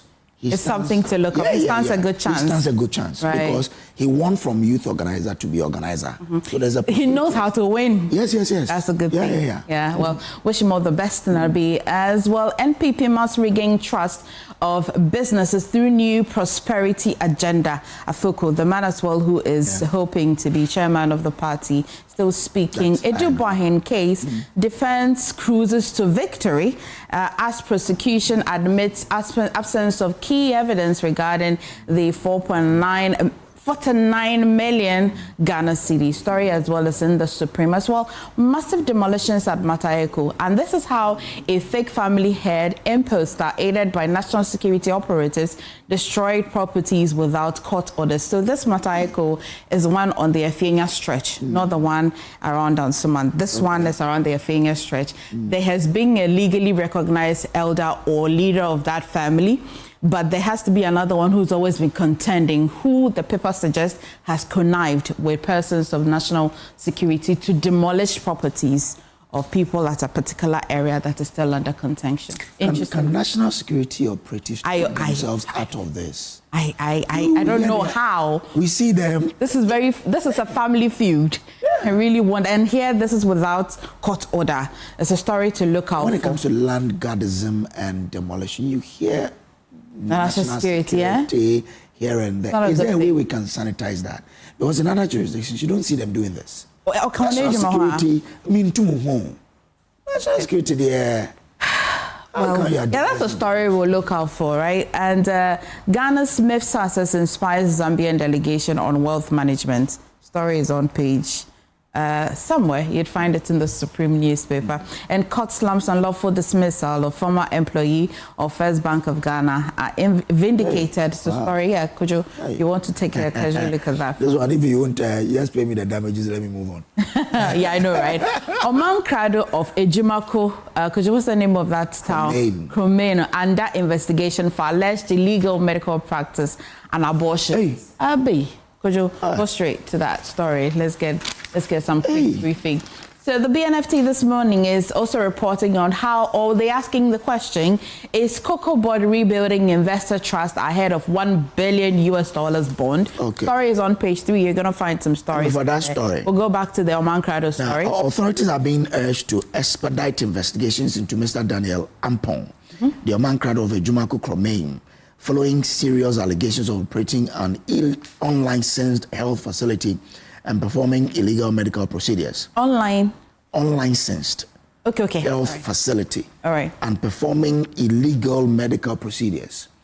The facility, identified as the New Hill Medical Center, is at the center of a growing controversy involving claims of unlawful medical practice and the performance of multiple illegal abortions.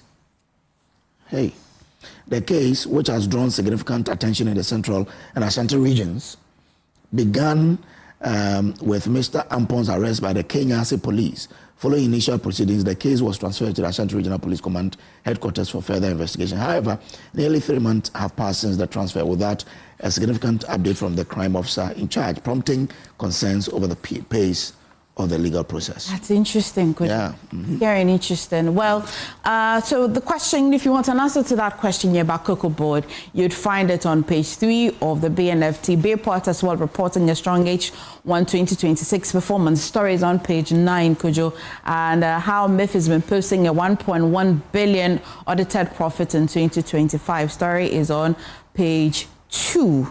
And achieves 5.39 billion royalty receipts and first half of 2026. And also such a community bank records growth in all indicators, and it's been posting a 14.4 million profits before tax, offers bonus shares to meet new capital requirements. Story is on page 21 of the BNFT. High Court to rule on Wuntumi's alleged illegal mining case today. Wow, all eyes will be on the court today then. Yeah, Fatah is going to be very busy in courts today. Wow. And it's saying Ketia extends lead. Haruna reduces surges to second as NDC flag bearer race reshapes. And this is APL's survey.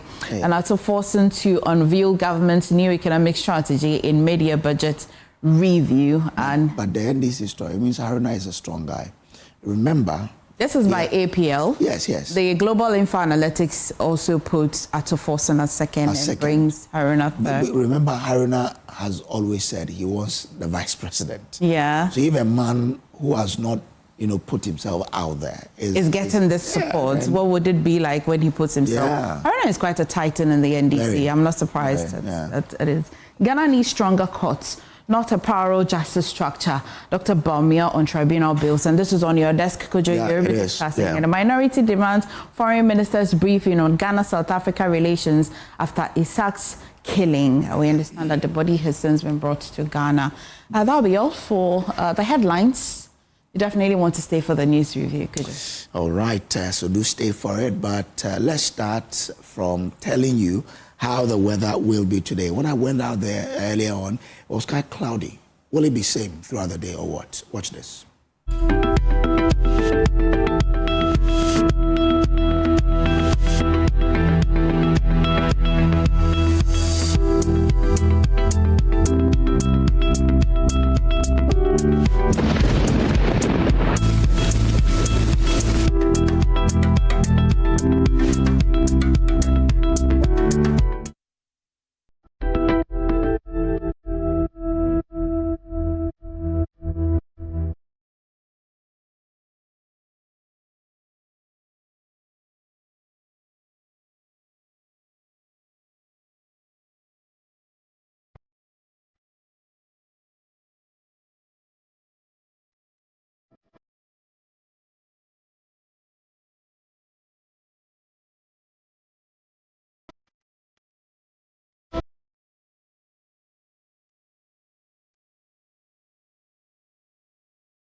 All right, let me welcome you to the show again. And joining me this morning are Dr. James Bomford Jr., CEO of Census and lecturer at UPSA. Oh, good morning to you. Good morning, Kojo. Trust you're well.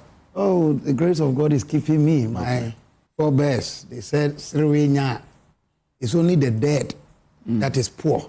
Okay. Once you have life, you have something. Okay. All right. That's good. Aaron Asiedu Entry is a member of the MPP's communications team. Aaron, good morning. Good morning, Brace. Trust you're good. I'm well. Okay. Well, are you a footballer? I used to be. So a former footballer? Yes, yes. A professional? Well, I played in the 3rd division, and then I left for the university. So you are no different from my friend Christopher in my beloved hometown of Ekwiyase. Okay. Christopher also touted himself as a former professional footballer. For him, I'm not sure he even got to the Medal League. But, that is it. So, Christopher, good morning to you. I'm sure he's watching it. When I was at the university, some people went to beg my father that he should allow me to come and play their 2nd division. My father called me and I said, no. I want to do away with football, so you should just let me. Which university did you attend? UCC. It's 2 things. Either... Which one? Ogwa. I'm a proud Ogwa Hola, yes. So you started jumping from... Oh, yes. And I loved it, yeah. It was like proud monkey. I thought you were being caught up with maybe a nice, beautiful lady and that. Oh, no. You know, I completed UCC. I never knew. That's where I met Doc. We go way back. Which year did you? I don't mind. You want to size me? Oh my God, just on you, Penny. I won't size you. You want to size me? You know, but later on, Ogwa Hollis called me Top D. Top D? Top D is top defender. Okay. Yeah, I'll tell you a story about that later on someday. Why I was called top defender. Since we don't have evidence, we must accept it. Oh, no, my people will tell you why. I'm sure Father is watching. Now, Father knows the story behind the top D. So we'll tell that one someday. Now, Don Kofu is deputy, is it Director General or CEO? Director General. No, it's Deputy Director. Deputy Director General of the National Service Authority. Big man. Good morning. Good morning, Kojo. All good? Yeah, all good. A little disappointed, but okay. Disappointed in what? Yeah, I've always been a Messi fan, so. But sincerely, they didn't deserve the cap, so I just let it go. Full 90 minutes, they didn't play one shot on shot. Yeah. So we realized that the disease that caught Ghana against, how do we call it? Was this Colombia? Colombia. Yeah, that same disease happened to Argentina yesterday. Okay. It's like when you are losing, you see it from the play. That you are losing. No, but sincerely speaking, Spain deserved the cup. Yeah, they did well. No, they outplayed everybody they did well in the tournament. So I think the best side won. Yeah. And so, what was your man still doing there after handing over the cup? Oh, you know Trump. Trump would never leave. He was confused. No, he wasn't confused. He was deliberate. It's deliberate. He has to be part of the jubilation. You know, but he hated handing it over to the European. Well. He had attacked them. Interesting. Yeah, he had attacked them. So, the FIFA guy. Exactly. But you know, this is not the first time he did what he did. In the Club World Cup that was played in US, he did the same thing when he was president. You see, the FIFA president was even telling him, let's go, but no, he has to stand there. In the Club World Cup, he did the same thing to Chelsea. See how he pretended he didn't hear. Look at this guy. For you. In the Club World Cup, he was in there. No, because the moment the players started jumping, it became a security threat to him. But he wouldn't mind. Otherwise, the Secret Service will have to quickly rush there because somebody can just knock you down and Trump there. Anyway. Okay. Victoria Bright is also here, former legal advisor to former President John Ajikun Kufuor. She's a lawyer and an entrepreneur. Good morning to you. Good morning. Trust all is well. Grace, all is well. It's been days. So, it's been days. Yes, it has. It has. I was away for a while. Okay. All right. But I'm happily back in my country. That's all. Well, welcome back. Thank you. Okay. Once I have the guest set, let's start from the public tribunal system straight away. You know, there are issues with this public tribunal. Parliament has passed it, but a lot of people in the public space have some reservations. Yesterday, the flag bearer of the new Patriotic Party, Alhaji Dr. Mahmoud Bawumia, had cause to address the nation on that particular, Public Tribunal Bill. And he, as a president, he pleaded with him not to assent to the bill. Let's watch him. Mr. President, your government commands one of the largest majorities in the history of the Fourth Republic. With such numbers, Parliament can pass almost any bill it wishes. Not everything that can be passed should be passed. The larger the majority, the greater the duty of restraint. History will not ask how many votes a law received. It will ask whether the law is just, equitable, and seeks to promote and protect the interests of Ghanaians. My call is therefore simple and constructive. Withhold your assent. Convene genuine national engagement. Invite the Ghana Bar Association and other lawyers groups, organized labor, civil society, and the political parties, including my own.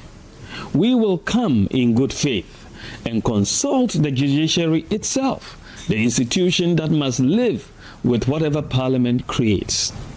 Justice belongs to no government and no party. It belongs to the Ghanaian people. And a law that reshapes the architecture of justice should rest on national consensus, not on head count. Mr. President, the pen is in your hand. Use it not to assent to this bill, but write an invitation to the nation through the Council of State in accordance with Articles 90 and 106 of the 1992 Constitution. So that is a former Vice President, Dr. Mahmoud Bawumia, the flag bearer of the MPP now. Let me come in studio now. Don't go, I'll start with you. Because this is coming from your government. Now, listening to the concerns of the people, will you have a second thought on this? Yeah. And if you look at a call from the former Vice President, should the President listen? Good morning, and good morning to your cherished viewers, and good morning to my co-panelists. It's always a pleasure seeing the beautiful brides always. At least she will calm the tempers when it goes up. Once doctor is here and the Aaron is here, you can imagine. You are planning to keep the tempers high. Closer to you and I and me. Kojo, for me, I think one thing is becoming abundantly clear. The MPP now lacks a bit of leadership. Oh. Yeah, that is the biggest problem the MPP is having now. And unfortunately for us, even in Parliament now, the minority leader is covering up his incompetence with over-dramatization of every issue. Oh, is that factual? Yes, very factual. Kojo, who is the chairman of the, how do we call it, the Committee on Legal and, how do we call it, Constitutional? But how does that? Who is the chairman? Doesn't matter. Simple question, Kojo. Who is the chairman? Okay, at this table I ask questions. So the Nkoko MP, Honorable Joseph Frimpong, he's the chairman. In fact, the vice chair is the Fantia Kwanoff MP. Do you get it? So what input did MPP want to put in this particular bill that at the committee level they couldn't carry the inputs of the former vice president, or the position of the MPP couldn't be espoused by the MPP members at the committee level? When E-levy was being passed, were the NDC members on the committee? We opposed it right from the committee. But the MPP didn't oppose it right from the committee? So there was a two-stage report. We refused it from the committee level, stated our position all the way even onto the floor. Do you remember? This time, this particular bill, let me read the conclusion for you. Just the conclusion. If you like, we can go into the amendment proposals. After careful consideration of the committee, the committee is of the view that the bill will provide enormous benefits for the judicial system by promoting access to justice and reducing the backlog of cases in the traditional courts. The committee, therefore, unanimously, emphasis mine, the committee, therefore, unanimously recommends that the Honorable House adopt this report and pass the Tribunal Bill 2026 in accordance with the 1992 Constitution of the Republic of Ghana, the Standing Orders of Parliament. Respectfully submitted. Kojo, this at the committee level, all the MPP side even actually accepted was that when the bill is passed, there should be broader stakeholder engagement after the bill is passed. There was nowhere at the committee level did they suggest that, oh, wait, let there be stakeholder engagement before the bill is passed. There was nothing like that from the MPP. They suggested that let the bill go when the House passes the bill because of the stigmatization of what the particular tribunal actually did in the military era. Because of that stigmatization, let's go out there after we pass the bill and go and educate Ghana that amendments, let's say, what do you call this, changes have been made to this particular one. Let's go and explain better to Ghanaians to understand after we pass the bill. That was what was contained in at the committee report. So there was nowhere at the committee level did the MPP oppose this. There was nowhere did they even suggest that wait, do broad stakeholder engagement before this particular bill is passed. It was all that after we pass the bill, let's go out there and talk to Ghana. Let them understand that this is not something that happened in the military era that is going to be repeated. Kojo, what does the district tribunal do? The district tribunal simply deals with expedited action on petty thefts, people who refuse to go for communal labor, other communal offenses, stealing, all those petty like environmental theft, like environmental issues like galamsey, sanitation issues. Is that what the bill is? That is what to do. The district tribunals, that is what they do, according to the Constitution. According to the bill. Is that what the bill derives its strength from the Constitution. And there is no new bill being introduced when it comes to this tribunal. What is existing is what is being revived. With just the supervisory role of now, instead of the president only nominating, now the High Court is supervising the district tribunals, the Supreme Court is supervising the regional tribunals. So, either we intentionally want to just over-dramatize everything to show that we are also here. So all the things Afenyomakin was talking about, all the things that his members, is it that the members at the committee level refuse to carry the position of the minority MPP in parliament? Or is it that Baumia suggested something, the minority leader ignored it, they didn't carry it to the committee level, the thing got to the House, now the floor of the House, now the whole world must know that, oh, I even tried stopping it, but it didn't happen. This is hypocrisy. Could you take the committee report and read everything the MPP suggested at the committee level was that, okay, this particular one, let's change it. There were grammatical errors, petty things that they were changing there. There was nowhere in the report was it said that the MPP's position is that let's wait, let's go and do broad stakeholder consultation before passing the bill. Every recommendation given there was that after the bill is passed, the biggest one was after the bill is passed, engage. The Attorney General was instructed to do broader stakeholder engagement, because stakeholder engagement was done all right, but the fear is that, listen, with what happened in the military regime with tribunals, there is still that stigmatization that it might be repeated.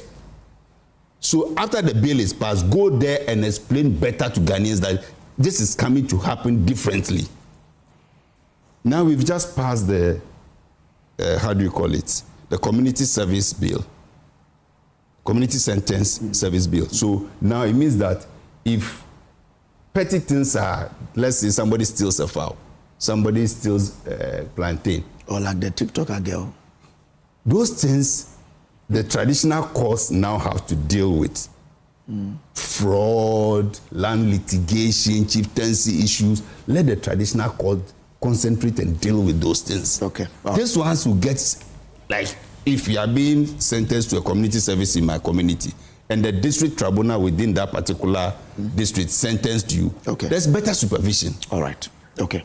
So the hypocrisy for me is a bit uncomfortable for me this morning. There's much ado about nothing. No. That's your conclusion. Okay, thank Seriously. you. Aaron, that's a position that your party had every opportunity at the committee level, but you didn't take it. You turn around to accuse them of passing it. Yes, thank you. I would only wish that even on my rebuttals, you deduct it from my main submission so that I can have a prolonged submission. But you see, Brace, I heard my senior brother, Fuseni Donko, saying that the MPP lacks leadership, trying to even substantiate it, and you find it very, very laughable, what he said. I believe that he himself has not even read the bill that is in contention. He's not read it. But you see, just get this scenario. You think that it is even appropriate that a law that is going to be applied on the Ghanaian people should first be passed before they are educated on it.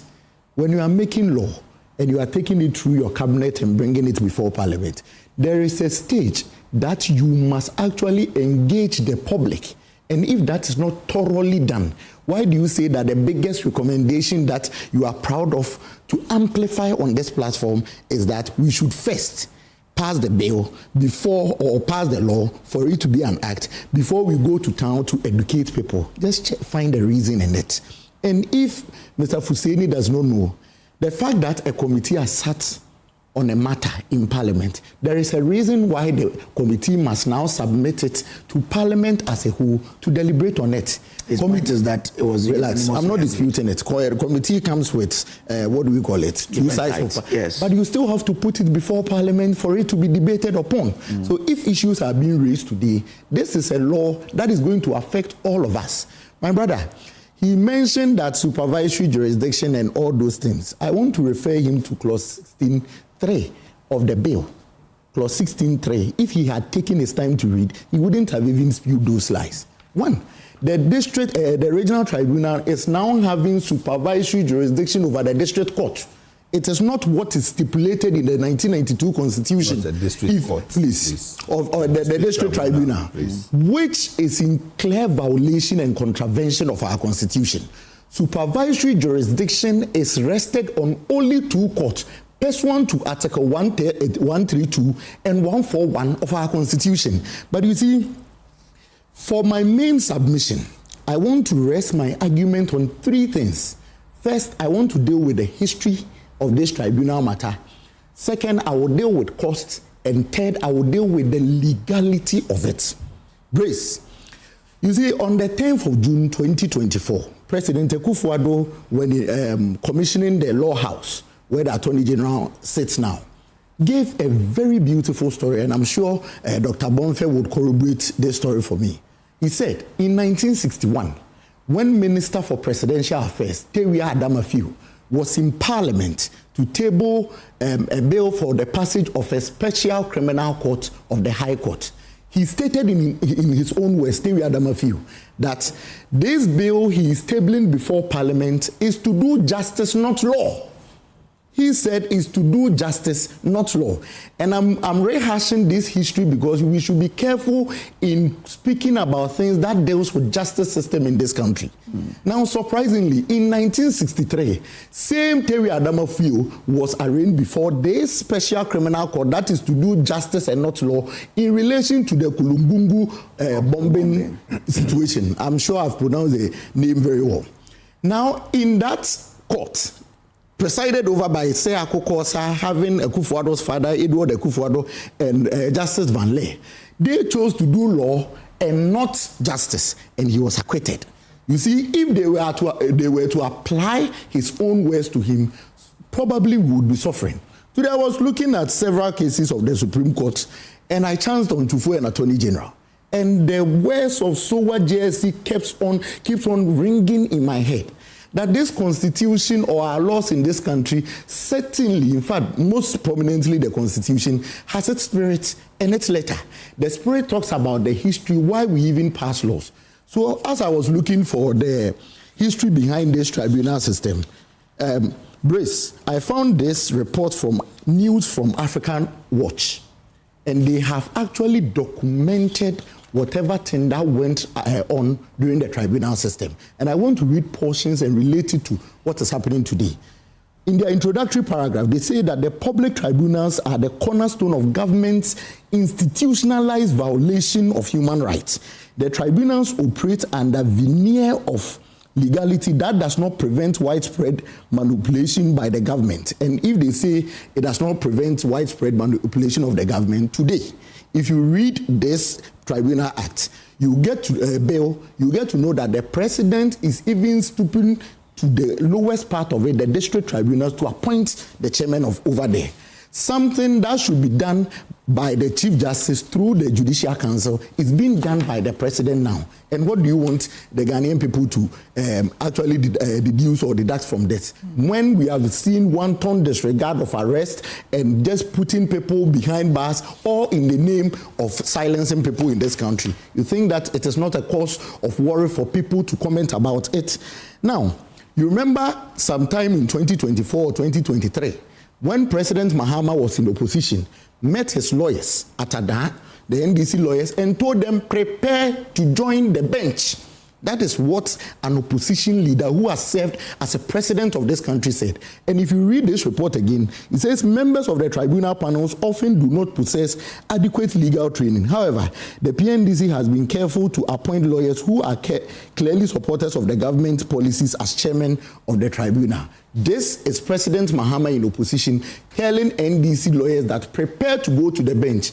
Little did we know that he was going to introduce tribunals and he will be appointing chairman, and we certainly would have NDC lawyers chairing this. And just imagine, Brace, if Ironasi Edwentry of Achimekwiase, who is an ardent supporter of MPP, appears before this tribunal, what will happen to me? What will be my fate?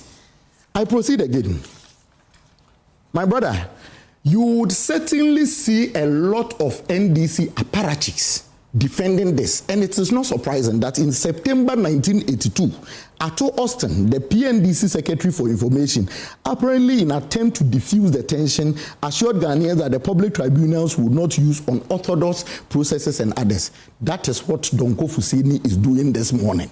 He is doing what Ato Austin did somewhere in 1982 September.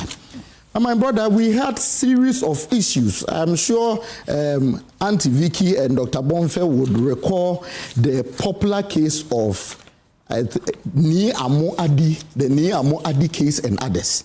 And you get to know that the biasness of the tribunal was so glaring. And I want to read the recommendation of the News from African Watch. They say, in light of Ghana's obligation under the African Charter on Humans and People's Rights, which the PNDC ratified in January 1989, Africa Watch calls for the immediate abolition of the public tribunals. It is not only Africa Watch. Today, President Mahama's own Constitutional Review Committee, led by Professor H. Kwesi Prempeh, is also calling on you that abolish that system. Why are you bringing it again? Now, let me move to the second leg of my argument on cost. The tribunal system is twice costive than the current system. And I'm going to prove that to you. If you look at how the bill has been designed and clearly stated, these regional tribunals are put at par of the high court judges. Granted high court judges, let's even assume that they are paid 50,000 Ghana cedis. You are picking 3 tribunal heads. Maybe you are going to pay the chairman the same as the high court judge, and you are going to pay the 2 other members half of it. Add the half together with the chairman, you are paying 2. But today, as we speak, if it is jobs they wanted to create to alleviate take off backlogs and others, my brother, then the solution here today is not public tribunals. It is they recruiting more judges. And I'll tell you the gaps in our system that they are yet to fill, and they are just running around creating these tribunals for their own selfish and parochial gain. So you're saying that the tribunals have a basis in law, in constitution, right? It is stated in our constitution. In our constitution. So there's nothing wrong with I'm telling you the need and essence of it. If everything in the constitution is what we are going to practice, probably we would be even flagging back. If I am to take you to chapter 6 of the constitution, which deals with directive principles of state policy, and you read some of the provisions, it has not been fulfilled now. Okay. Because now go to Oti region. As we speak, Dambai magistrates relieves the Chinderi district court and relieves Ketekrachi district court. What it means is that Ketekrachi and Chinderi do not have judges over there. What are you doing if you want to create employment and reduce costs in our system? You should be employing them. Go to Kwame Kuro magistrates relieves the Jasekai district court, meaning there is no judge at the Jasekai district court. KJB Magistrate Court is relieving in Kwanta District Court and Pasa District Court. These are the gaps you must fill. My brother, let me take you to Upper East. And I'm reading from lawyer Agba Yusuf speech. He says Pusiga Court has no judge, Zebila Court has no judge, Garu Court no judge, Boga District Court no judge, Zwarungu Court no judge, Bongo District Court, amongst others. You must fill these gaps for us. Okay. Let me end on my third leg of argument. Your time is up. I'm not disputing that. That is why I said, let me have that. 30 seconds. You go and come. So I get that in Thank you very much. Yes. Thank you. Kojo, let me state for emphasis that the tribunal system that was established by PNDC Law 42 was abolished. Yeah. Make no mistake about it. The use of the word tribunals that exist in our constitution is not the same as the tribunal system that Aaron copiously read the African Watch report about. Okay. So let's move beyond that confusion. And the committee of experts that drafted the 1992 Constitution, their report is here at pages 124 to 125. They dealt with this subject matter. The Constitution itself, and this was observed by the Emeritus Professor Fiajo Commission, Constitutional Review Commission report. At pages 259, the first paragraph, paragraph in their findings and observations, paragraph 242. This is what they say. The Commission observes that in preparing the state for Ghana's return to constitutional rule, the committee of experts that developed proposals for the 1992 Constitution had to beat a tortuous path of reconciling the public tribunals as enabled by PNDC Law 42 with constitutional principles. It was necessary to ensure that the public tribunals did not lay claim to any immunity from the constraints imposed by the Constitution. The committee of experts opted to integrate the public tribunals fully into the existing traditional court structure. What they left was the regional tribunals as captured in Article 142. And these regional tribunals, research showed over time through the workings of this Constitutional Review Commission report that it had been relegated. So that article is not 143, eh? No, 142, 143 deals with that. But the Constitutional Review Commission had observed that they were not assigned cases. So it went further to suggest that we should de-establish, in fact, we should remove the regional tribunals that the committee of experts brought there as a reconciliation between what the PNDC was doing and what we were going to do within the principles of constitutional system. That's why you have Article 142 and the regional tribunals there. Fast forward, the recent committee that was set up by President Mahama to advise him, headed by Professor H. Kwesi Prempeh, also took leave, built on what the Emeritus Professor Fiajo Commission report had done and said that we did not need to bring back. So the question I'm posing is, establishing that these tribunal systems were abolished, this bill, is it seeking to fix or solve the problems that led to the abolition of the tribunal system? Or we are just rehashing the ghost of the tribunal system that was abolished in new clothes? It appears that is what this bill seeks to do. And I will proceed to show you why. First, this bill is a very deceptive and dangerous document. Why do you say so? And I will tell you why. I'm sure my brother Fuseni has not paid attention to some of the things I'm going to say. In essence, this bill amends Article 142, 143, and Article 19. 142, 143 are non-entrenched.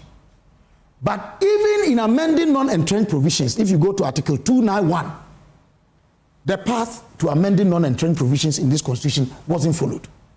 There must be a double publication in the Gazette. This wasn't done. 2, Article 19 is entrenched. Now, when you go to this bill, at Section 18, it talks about conviction based on majority decision. In Article 19, it cannot be majority decision, it must be unanimity. 19.2. So, what is this about? Second point I want to raise about this bill is lying on the Constitution that there is some lacuna. That there is a lacuna, I think in paragraph 5, that the bill is seeking to fail. Well, what is the lacuna they say? If you read 1431, the Courts Act of 1993, particularly section 23 and 27, addresses the issue of how the regional tribunals should operate.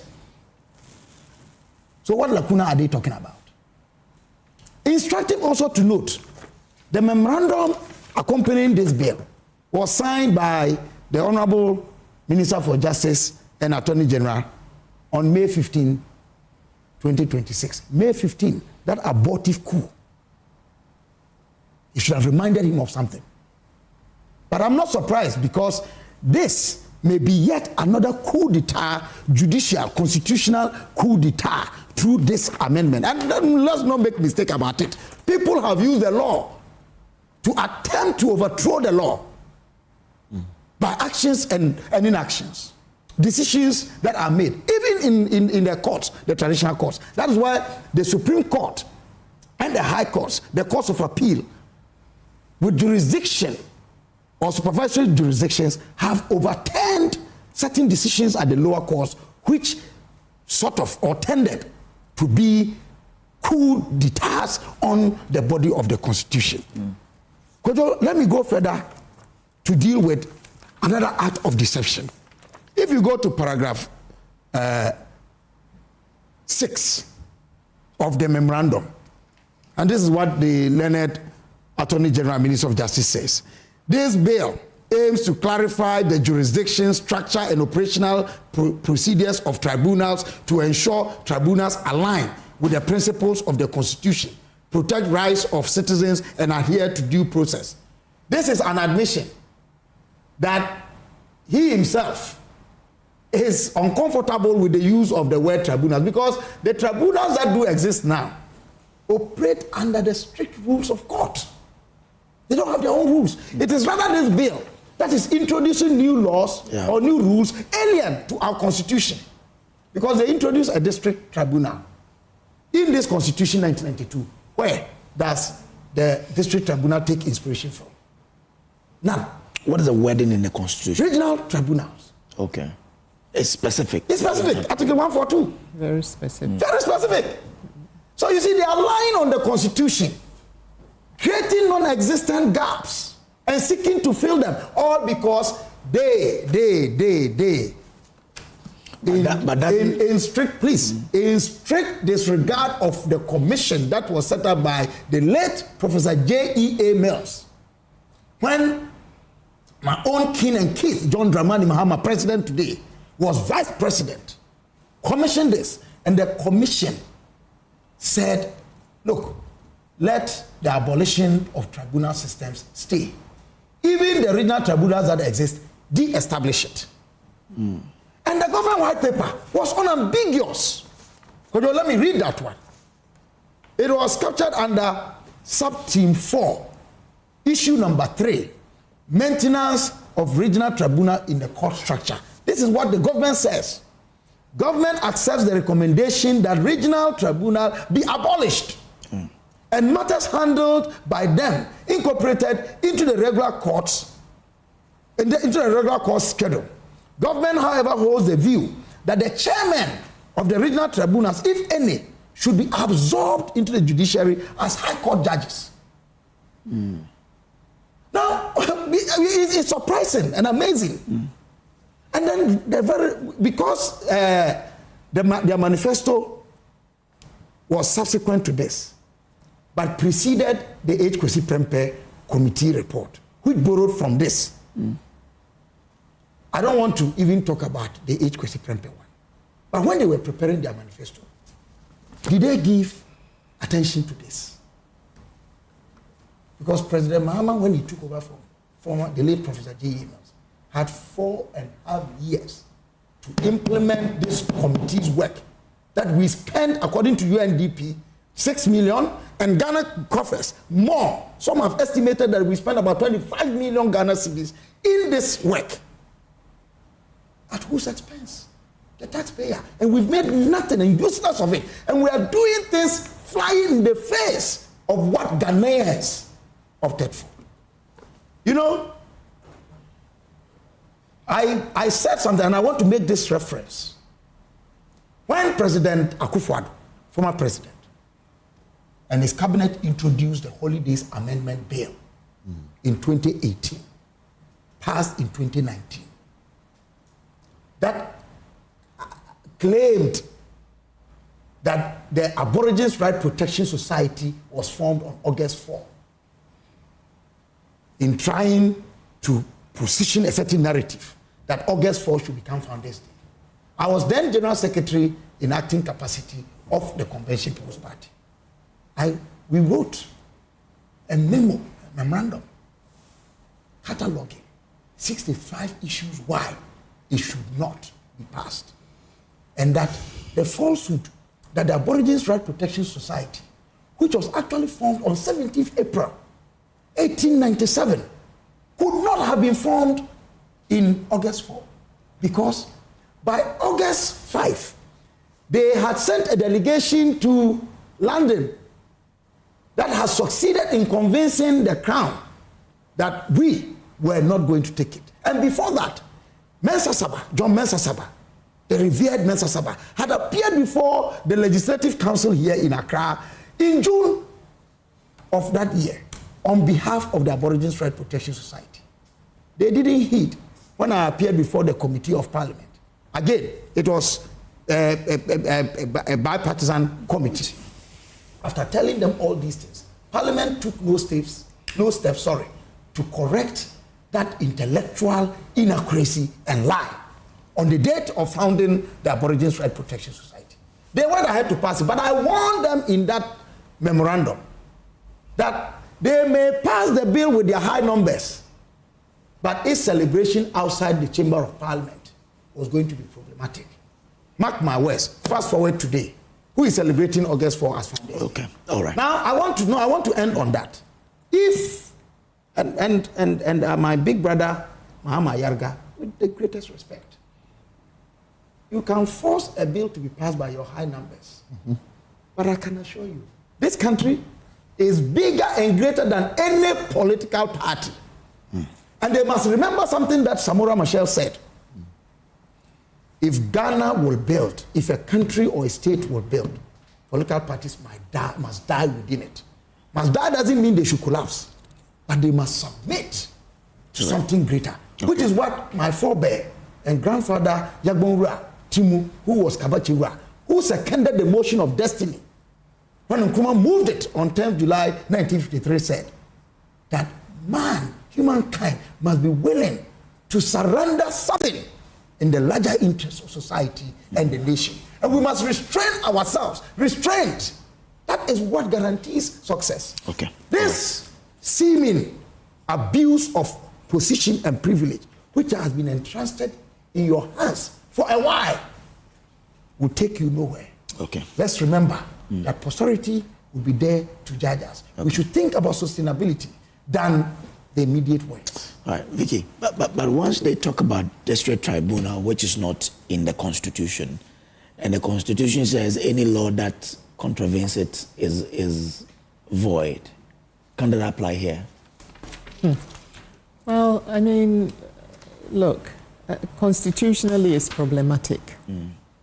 Let's put it that way, because as my brother Kwabna read copiously, we all know that there are difficulties with that constitutionally, the whole concept of a tribunal. And for me, this thing goes beyond any partisan. It should not really be part. This is about Ghanaians and Ghana and us. And we cannot run away from the fact that the word tribunal is very sensitive to a lot of people. And so it's important that public concern about tribunals should not be treated as a partisan thing about what the minority believes or what the majority believes. You know, some of us are old enough to remember how the tribunal era actually operated in the past. They were associated with summary justice, political influence, weak procedural protections for citizens, and institutional structures that really were operating outside the traditional courts in a way that we all know justice to operate or supposed to operate.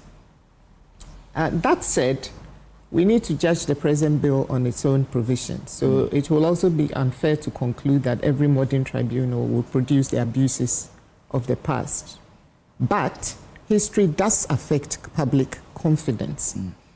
And so for me, government needs to meet the higher burden of explanation and reassurance if it proceeds with this bill, and demonstrate provision by provision how this new system differs from its historical predecessors.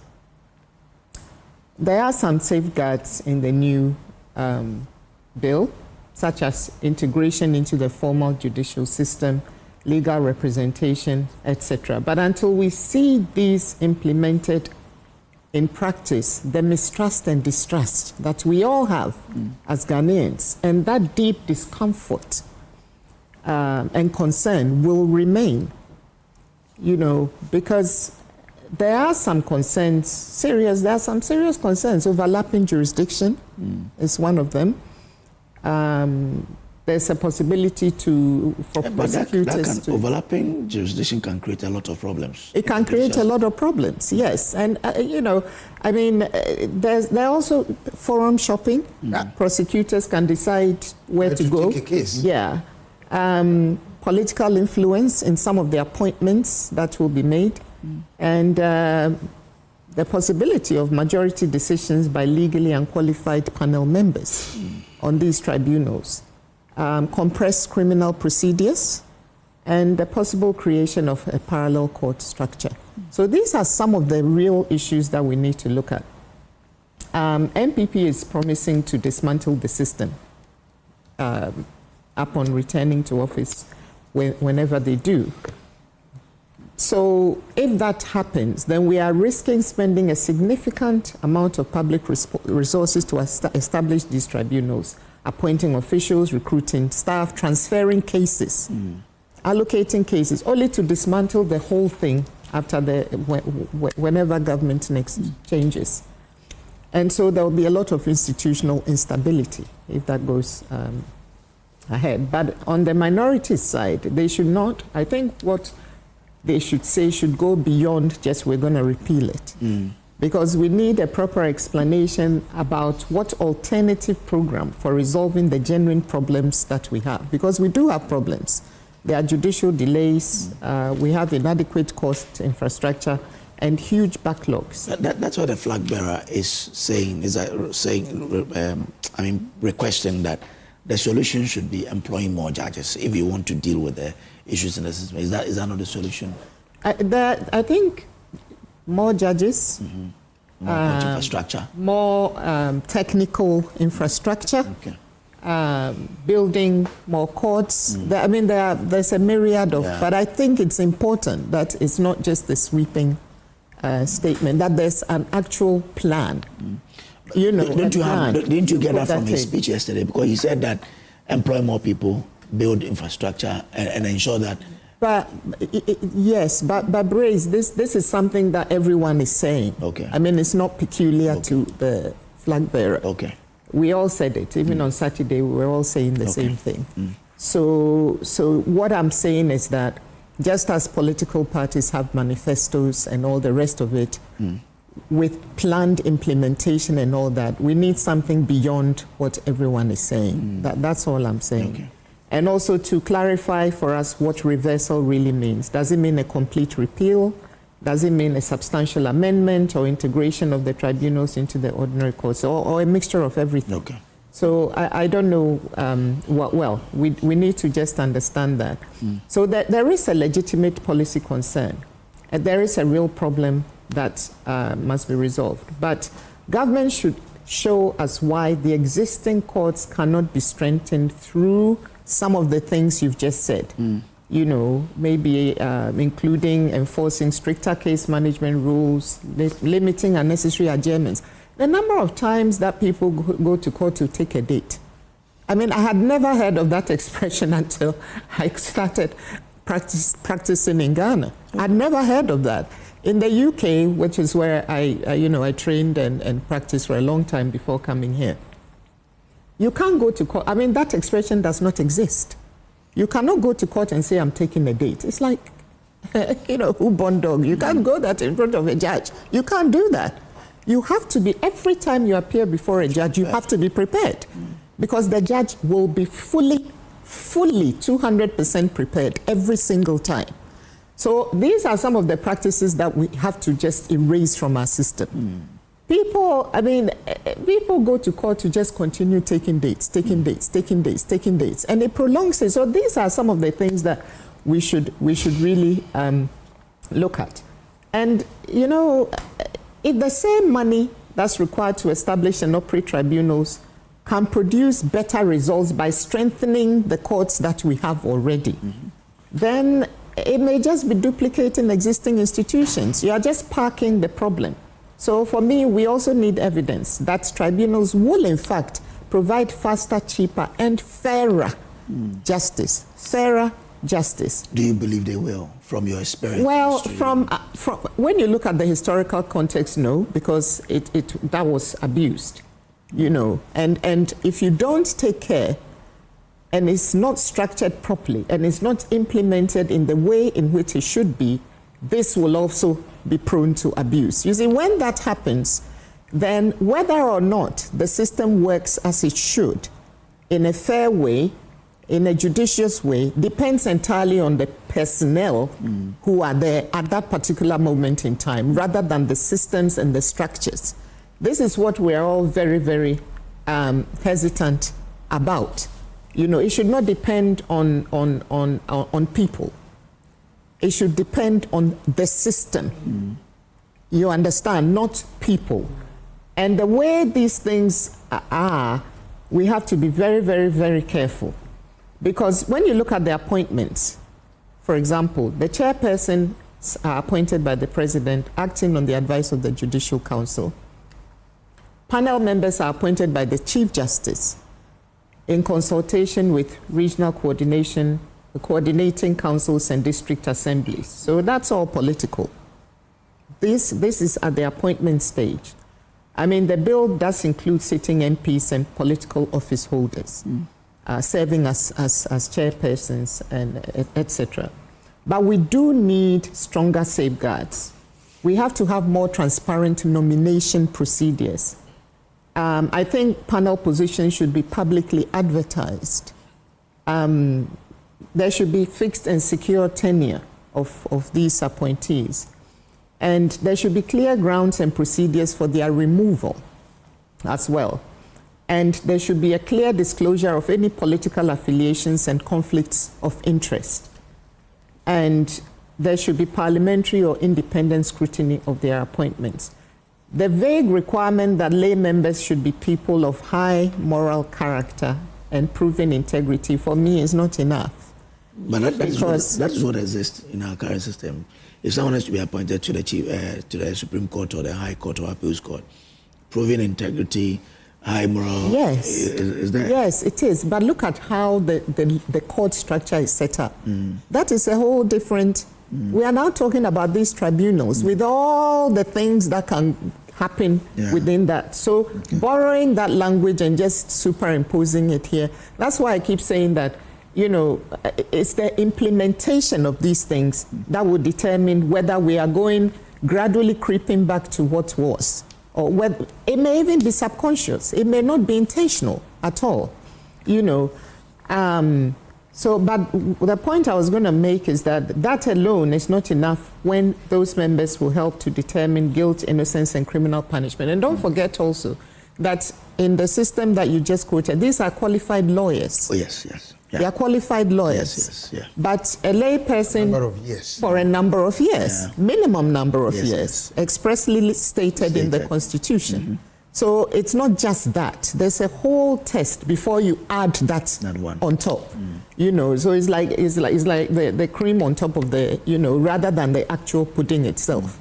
You know, so these are, and these are, I mean, these majority decisions, someone's fate could be decided by someone who means well, but they have absolutely no understanding of I mean, so we need to be careful. And the oversight arrangements, I think the idea of having an oversight committee is a good one, but then the independence is where I have a problem, because the members, again, are appointed by the Chief Justice, and the committee remains structurally located within the Judicial Council. So I think I'm concerned, like everyone. I'm concerned. And the financial point also cannot be understated. Okay. Because quite apart from the point that my brother made about salaries and all that, it goes beyond that. Every new tribunal will require physical premises. Yeah. It will require adjudicators. It will require registrars. It will require administrative personnel, security, technology, record management, and recurrent funding. You know, so I think government, if it decides to go ahead, should publish a full financial and operational assessment. We need to know, Parliament and all of us, the public should know the total establishment cost of the tribunals, the annual recurrent costs, whether new buildings will be acquired or some existing buildings will be repurposed, whether funds have been appropriated or how they will be appropriated, and whether resources will be diverted from the courts that we have now, which we know are already under-resourced, and the cost per case compared with strengthening the existing cost. I mean, I think that thing should be done, that analysis should be done, because it will be counterproductive to underfund the existing judiciary in order to establish another justice structure to solve problems which are largely caused by underinvestment in the first place. You see what I'm saying? So I think there's a lot for us to do. And also, I'm just wondering, why don't, I think government, it would be good if government considers doing a pilot, maybe in selected regions first to start, if it wants to go ahead. Do a pilot for 2 to 3 years in maybe one region. Let's see how it works. And then we can take it from there. I wanted to say something small. I'll give everybody, you know, I'll start with Husseini again. I think there's a judge who said people must not move away from the court thinking that the court was biased, right? It's in one of those judgments. So if you look at it, if the maybe an hunter judge. Oh, no. I just have to get my case. But this is not, it's foreign. I think happened when he said people should not move away from the court thinking that the court was biased. If you look at the setup of the tribunal, people mostly may move away from the court thinking that the court was biased against them. But for saying, if you listen to the three people on the table, they two say we don't want it. Vicky is preaching that you have to exercise caution. I didn't just say okay. What they are doing is unconstitutional. It's unconstitutional. Good. It seeks to amend the constitution. Okay. Doctor, I don't agree with you on that. Really? There is no point here where there's a new law being introduced aside what the constitution is saying. He mentioned this tribunal is not in the constitution. Yeah, no. What was actually abolished was the public tribunal system. All the rest were integrated. So get it clear. So there's community, the districts, and then they were all merged under the circuit court, the district courts. All those ones came there. So the public tribunal system. So let me get right. Are you saying that the district circuit court, there is a mention of tribunal? They were not, those ones were brought just under those systems. So the system where three people will sit down and then being appointed to, so that system of judgment was abolished. So now you don't have cases where three people will sit down, there's a chairman, there are co-panelists, that will be adjudication cases. Those ones were abolished. Then the circuit courts now took over. Then the district courts also now took over. So there is nothing like public tribunals have been completely abolished in Ghana. No, I'm not the one saying there was nothing like that. Please, let's understand. Oh, but when was the integration made and how? Please, where? Please listen. Let's all read. Let's all read. Where? You don't ask the question. He's going to read. You're going to determine how your news should be run. No, but you don't ask the questions here, do you? Allow him. Let him read. So let's all listen.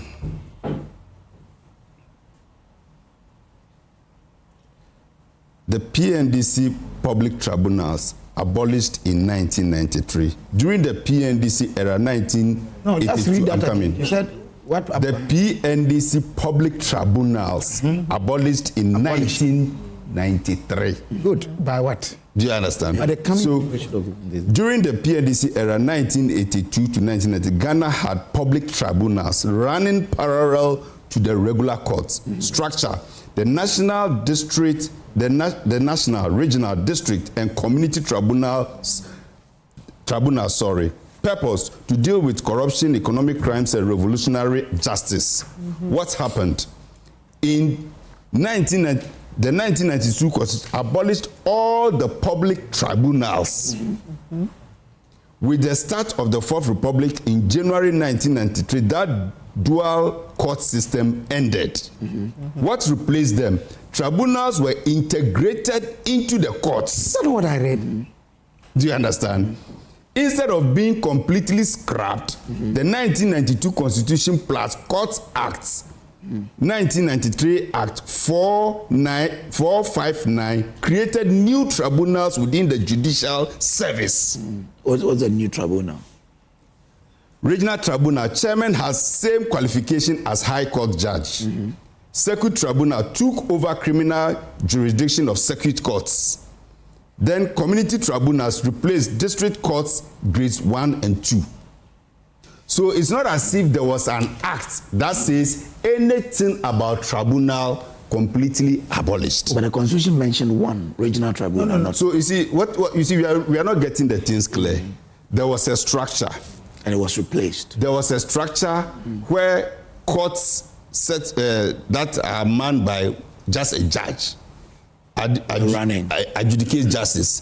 Then there was another system that appointments were made by the PNDC chairman then to also have public trials actually adjudicated fast.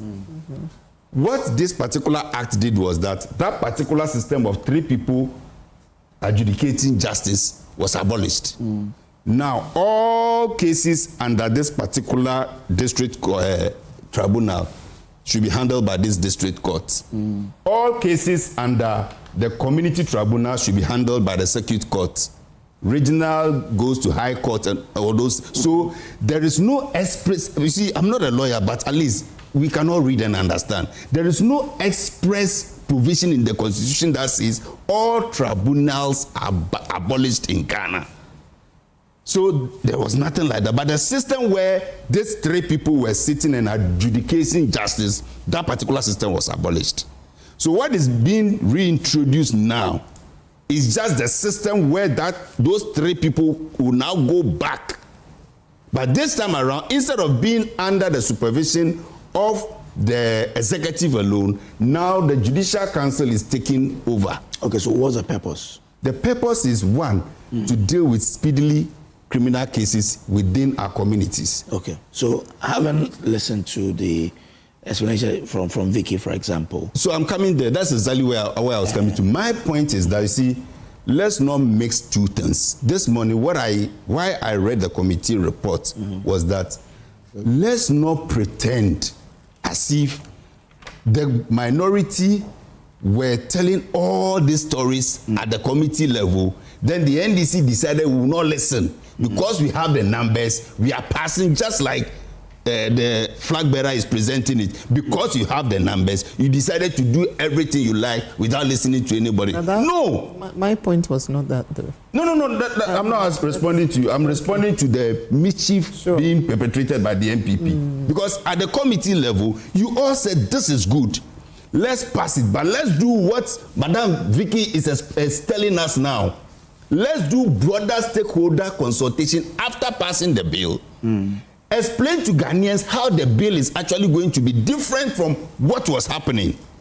And then clearly state, so if you see the bill, they stated clearly what even the district tribunals can take care of, what the regional tribunals can take care of. And this time around, they even specify what the regional tribunals cannot do and what the district tribunals cannot do. So this time around, they brought all those ones. And this time around, it is not just the president appointing the regional tribunal chair. It is the chief justice who is rather appointing. Though in consultation, it doesn't mean now he is rather being consulted for the appointment. He is rather appointing and then consulting the, how do we call it, the RCC. That this particular person is who the chief justice is bringing to chair the regional tribunal. So let's not allow the MPP to mix up things. They actually recommended that let's pass the bill, but let's do exactly what Madam Vicky is saying. Maybe pilot it. Okay. Kojo, let them explain to us, what did the fast-track high court introduced by the MPP came to achieve? Did it reduce all the cases in the courts? Did we spend money on the fast-track high court or not? So by that same analogy, will the tribunal solve? That is what I'm saying. You see, you deal with issues based on the exigencies of the time. Now we are bedeviled with environmental threats. Can that be handled by the court, specialized court? Has it been able to handle it up till now? Do we have? Is there an emergency, especially with fields, especially with Galamsey? The fast-track high court was supposed to deal with all corruption cases, especially so-called government agency corruption cases, so that the other courts can deal with all civil and criminal issues. Have we been able to be successful? We were even taken through 8 years of some cases. So for me, you see, when my brothers now tell us that, oh, there are deficits even in districts, we don't have courts. You started the project of one district, one court. As I speak to you now, there are 33 districts without courts at all. One district, one court. One district, one court under Nanado. Yes. Okay. So what happened? Just like the one district, so one factory. So continue to have more courts. So you see, so that is not they should not be the ones coming now to make noise. You had 8 years that you were doing one district, one court. You couldn't finish. Somebody is now within 1 year, 6 months, and you are shouting all over the world that there are deficits within districts, that there are no courts. So what budget were you using to create those one district, one court? The solution is not tribunal system. That is what they think. You see, for them, everything in Ghana is about not them alone, but someone like Dr. Bonfair. Yes, that's not you it. See, that is why I said, if I understand Dr. Bonfair and Madam Vicky well, what the bill seek to do, one, maybe the misinformation out there, the clarity is not so much out there. So, Attorney General, Parliament, come and explain further. What is this seeking? They've stated some of the things there, but maybe it's not everybody, like TUC, that will avert themselves to what it contains in the report. So now come out and explain to Ghanaians, listen, what is this seeking to do? What I understand is that if there are Galamsey guys in my district, our biggest problem is the Fulani and the rosewood. So those cutting the rosewood in my district, if they are caught, it's not as if now that we are going to take them to all the way to Kumawu or all the way to Efijase, where we can now get a court. There is a district tribunal there. These guys were caught cutting rosewood. It's an environmental threat to us. We deal with it right there. And people without legal training would no people. You see, that is where the new, how do we call it, the bill is trying to explain to us that it is no longer going to be like a president sits somewhere and decide that, oh, don't go for saying me because you are from such a front place, go and be the chairman. No. That is why it has to be done in consultation with the legal counsel. So if you bring somebody without a legal background to go and chair a tribunal, you are rather hurting yourself because it's not the chairman. You have two other panel, right? Some have to be legal. How do we call it? The chairman must necessarily have a legal background. Yes, but the other two, not necessarily. The other two are also there as experts who will now offer their expertise aside the law. And it says that majority decision holds. So the three of them. So let's say we are dealing with, how do we call it, a technical issue. And one of the panelists happens to know that particular issue. He will offer his expertise. But in the end, if it's the three of one. Yes, in the end, it's based on evidence. You see, the tribunal system, even of old, was strictly based on evidence, not technicalities like the courts. Like Vicky said, you cannot go there and take a date. No. You must come with your evidence. You must come with your witnesses. They deal purely with evidence. But my question is that amongst the three people, if the two find you guilty and one find you not guilty, the two you have the chance of an appeal to a higher court. Okay. It's not as if once they find you guilty, that's the end. No. This time around, you have a chance for an appeal. Okay. All right. Thank you. Aaron. Antapeli, yesterday Dr. Baumia spoke to the nation about this. Yeah. He's making a passionate appeal as an opposition leader, not to be promising his party people to prepare to get to the bench. No, he's not doing this alone. He's doing it with the TUC that President Mahama should exercise restraint in signing this.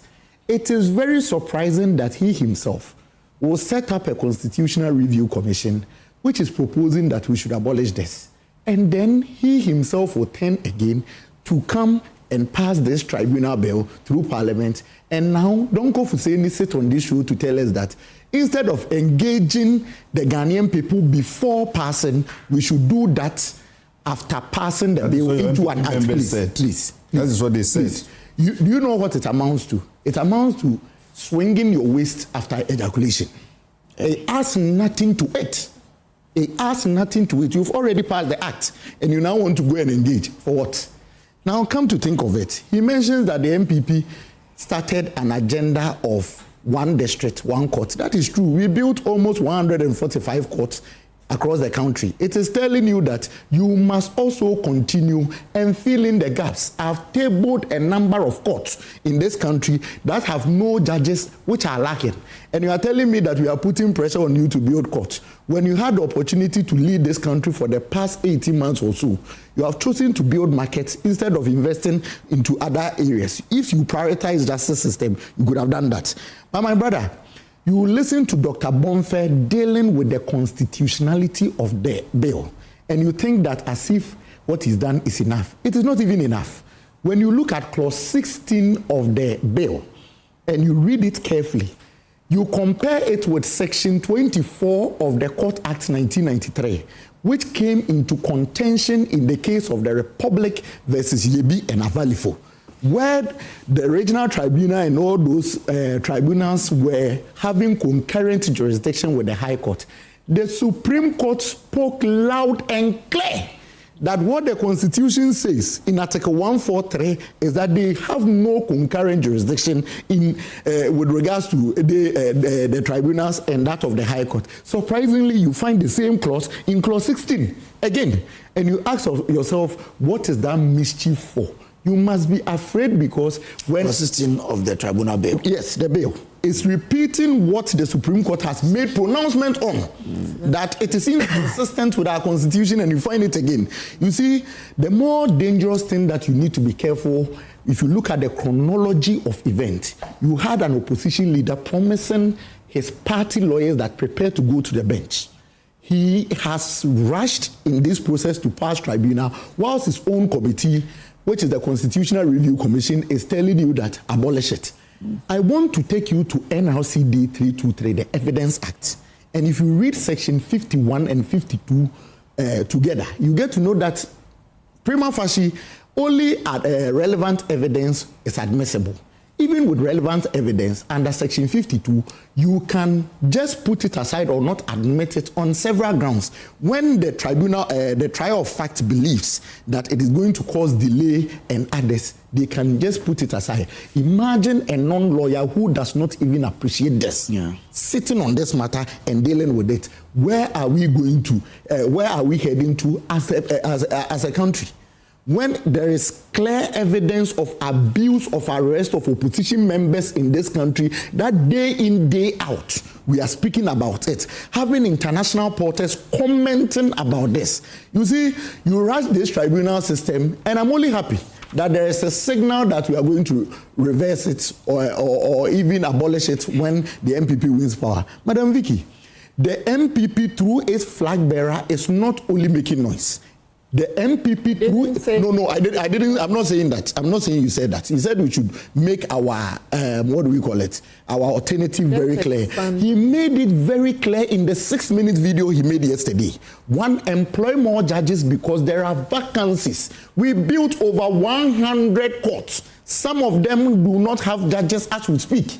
If you want to employ people, please fill those vacancies to alleviate the burden on the courts. Two, you know he's a digital man. Baumia is a digital man. And you are rest assured that the digitization, today you go to court, and when judges, people are speaking, you have people, court clerks need to even write, and sometimes some courts, you find the judges writing. We must invest in that, and not necessarily throwing our monies away and targeting opposition members and arresting them, creating this tribunal for what essentially? Okay. What is the purpose? Okay. All right. Thank you very much. I'm just wondering if there are only 33 or so courts left to districts left to have judges. Why don't we actually establish courts in those districts? What is being done? It's being done. Yeah. So if it's being done, what's the need for that? Okay. Anyway, I explained to you why. It's why you have had a time. Yes. First of all, I want to put on record again that majority of Ghanaians are neither NDC or MPP. Majority of they are just Ghanaians. Yeah.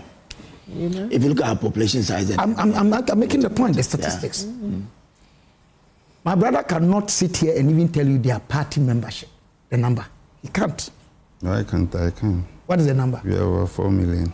You are over 4 million. What is over 4 million? It's not a number. It's a number. So what number? It's around the number. You see, don't forget that I've operated in the party space at the highest level before as general secretary. You don't have that. It's not true. No, but we have a data. Please, you have a database. Your database, I know of the number. It is not up to 2 million. No, it's more than that. Oh, Masa, yeah? I'm just making the point. Even if you want to relax about it and say, let's use the statistics of voter outcomes. The last elections, you had about 6 million. That's the presidential candidates. The MPP presidential candidate had about 4 million. Put together, that's 10 million. Mm-hmm. The voter register that we used was a little over 80 million. That tells you that put together your 10 million, those who did not vote for any of you was 8 million. Mm. And if we compare that 8 million to individually, that number is more than any of you. Mm. So when we are discussing national issues, and you want to reduce it to NDC view, MP versus MPP view, it hurts. It hurts because Ghana does not belong to just the two of you. And this thing we are talking about, my brother, it's not going to be used or it's not going to affect only NDC and MPP people. All of us. The issues about illegal mining that you corruptly call galamsey. And Kojo, you and I know why I say we corruptly call it galamsey. Because galamsey is actually gather them and sell. Which meant properly mined gold with respect for environmental practice. That the colonialists, when they came, our people gathered to sell to them is what they call gather them and sell. Now, illegal mining, you are telling me that one motivation for this bill, dangerous as it is to deal with illegal mining. Isn't it shameful that as a country, we can't deal with this impunity, all because most people who are supposed to handle it are compromised? That is the problem. Indiscipline, insincerity, dishonesty. That's our problem. Okay. So, Kojo, having said that, my brother perhaps maybe wasn't listening to. I'm not the one introducing the word abolish. I didn't. The bill itself, the bill. I'm reading paragraph 4. Although most public tribunals were abolished, did I use the word abolish? No. Regional tribunals were retained under Article 142 of the Constitution and integrated into the judicial structure, with jurisdiction of the regional tribunals defined in sections 23 to 27 of the Courts Act 1993. That's why I was surprised that they came to talk about lacuna here. Because it doesn't exist. Because it wasn't only the regional tribunal that was retained. Exactly. That's were abolished. So when I talk about the tribunal system abolished, that is established by PNDC Law 42, it's not a figment of Kwabena Bamfe's imagination. No, I didn't say that. No, I'm not saying you said that, but that's what you appear to be suggesting. Because I know you know that it's searched to establish. At least you give me that respect, and I respect you for that. What I'm saying is that this thing is a problem. And its problems start from it seeking to amend the Constitution without saying so. There's an entrenched provision it amends, which cannot be done in Parliament. And there are non-entrenched provisions which, even if you are doing in Parliament, should follow a different procedure than what you have followed. So I'm not worried about that. Okay. And you see, here is the danger. Here's the danger. You see, we may pass it with our numbers. But don't forget, I just told you, the very last regime, when I forewarned them, President Mahama repealed that August 4th. Even by executive instrument before they went to Parliament. But Doctor, act that the Achimota Forest has also been restored. Achimota Forest, the holiday. Thank you very much. One case. Thank you. Let's move. Add that one. So no,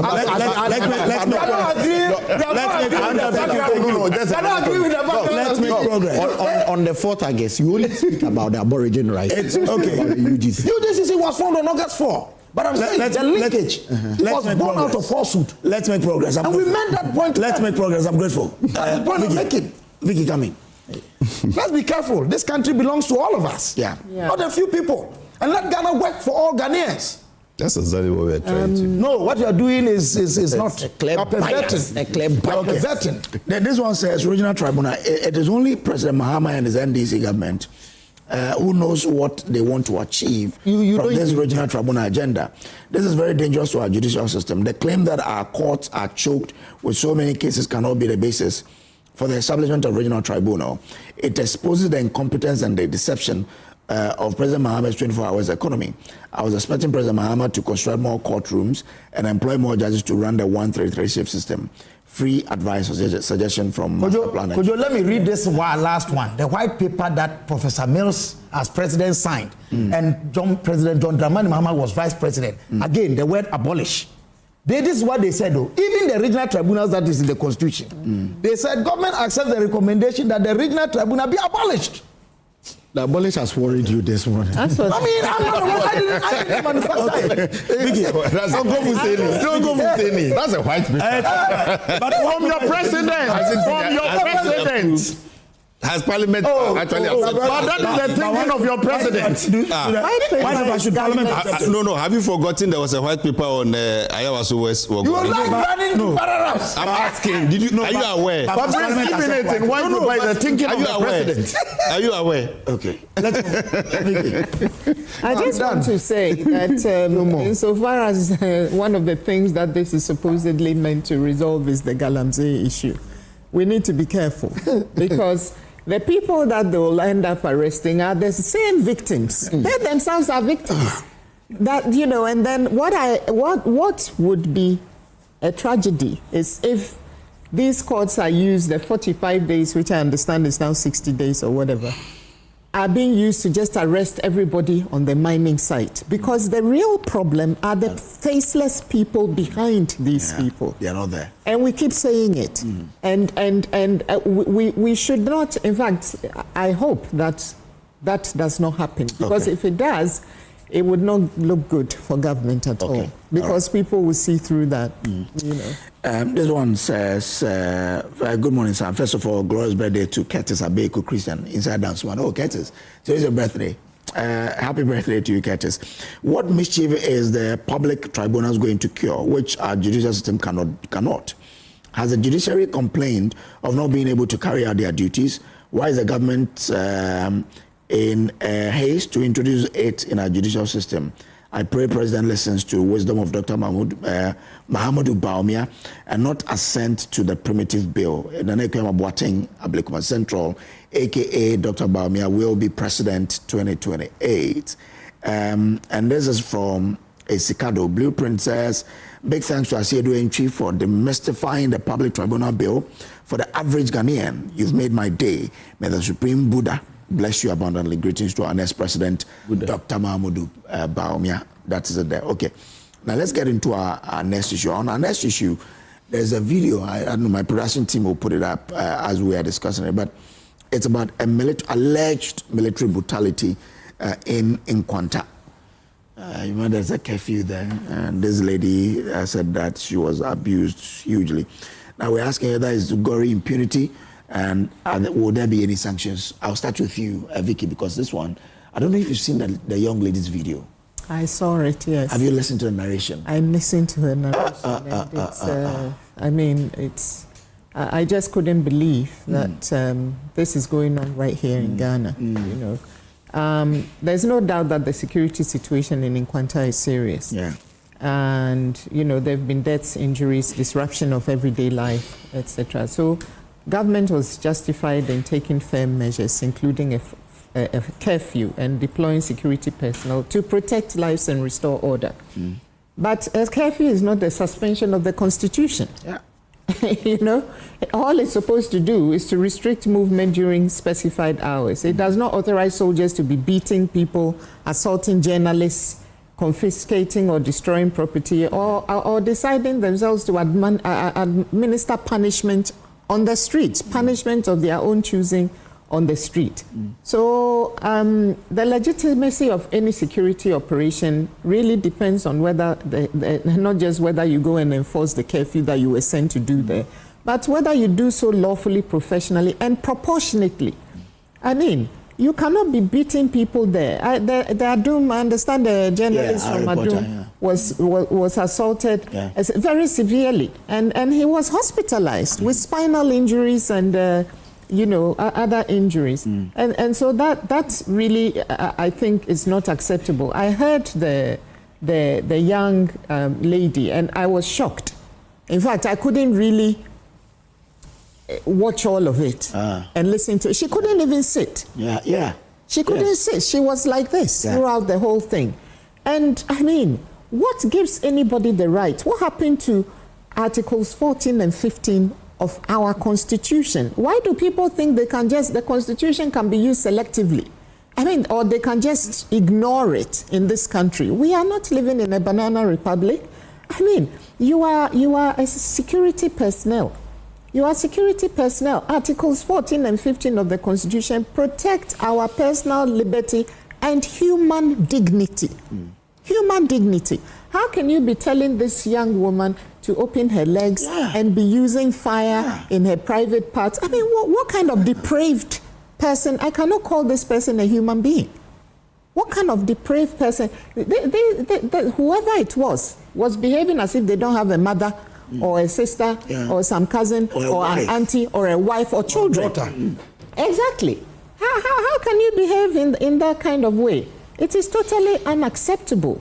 It's totally unacceptable. So I think that the armed forces need to immediately identify the personnel that were involved in this thing and conduct some investigation and you know, maybe not just by themselves, maybe some other, I don't know, Shraj or somebody should get involved in it.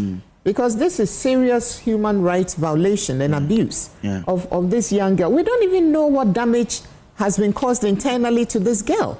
I mean, how can you do this?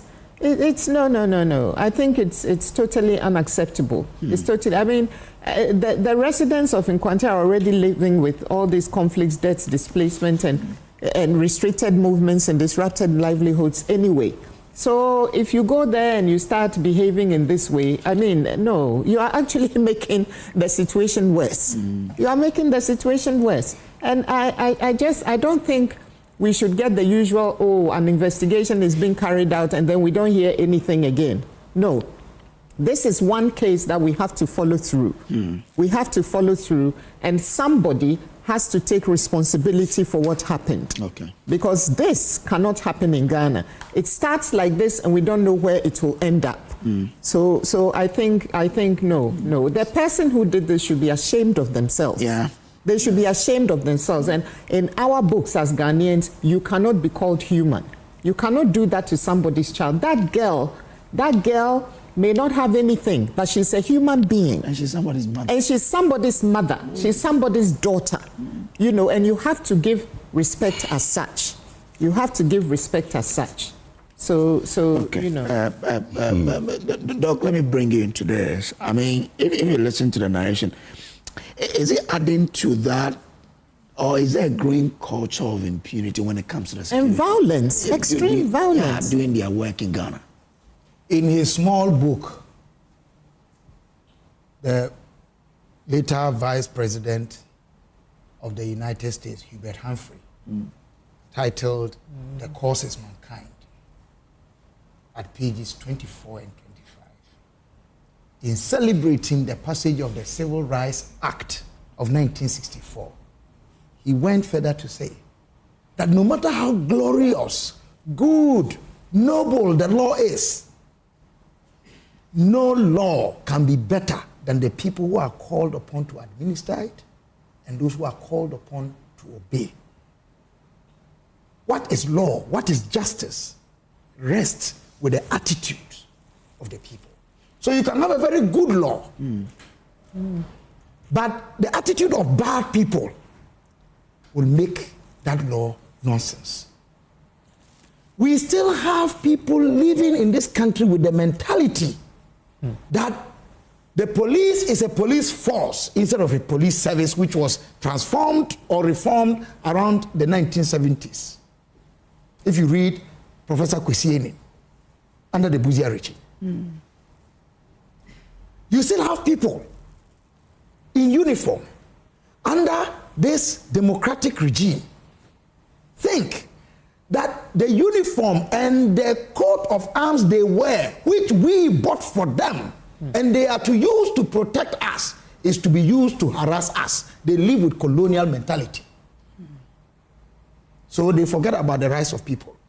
There's something Justice Akabuafo, in a very recent decision, said about, our justice system. If you indulge me, let me just read. It's not too long. In a Republic versus Asamoah and Obarike, Supreme Court, a criminal appeal, number blah blah blah, on July 8, 2026. This is what Justice Akabo-Addo says. The duty of the prosecution, as I understand it, has always been to uphold the administration of justice and to ensure that persons who have contravened the laws of Ghana are duly punished in accordance with due process. However, this duty is not an end in itself.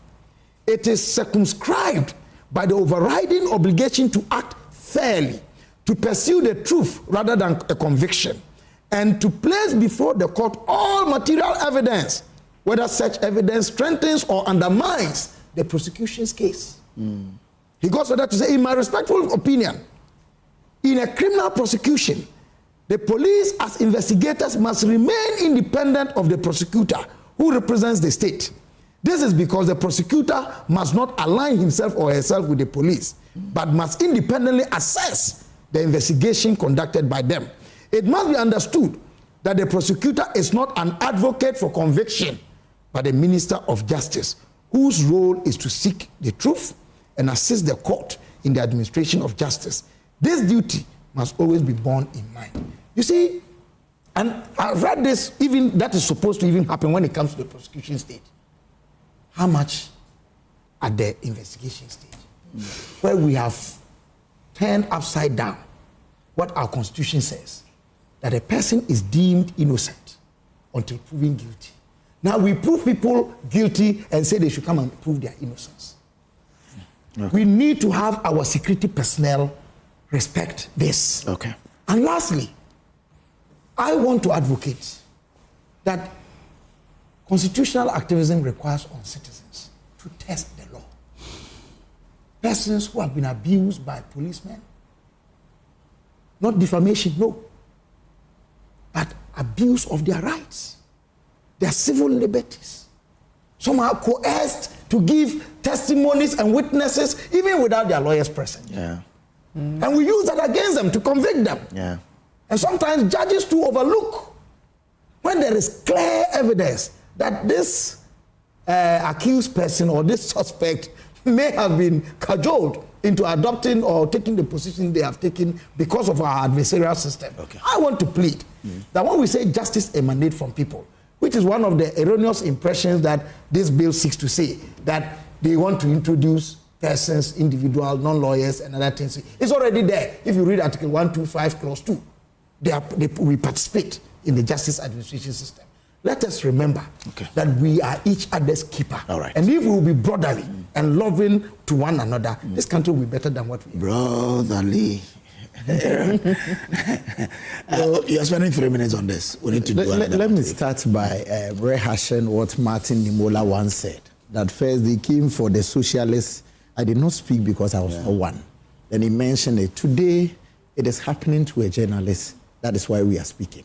But yesterday, I spoke to some colleagues and lawyers in the OT region. And I'm telling you, this is just one of the numerous attacks that is happening at Nkwanta that has been highlighted.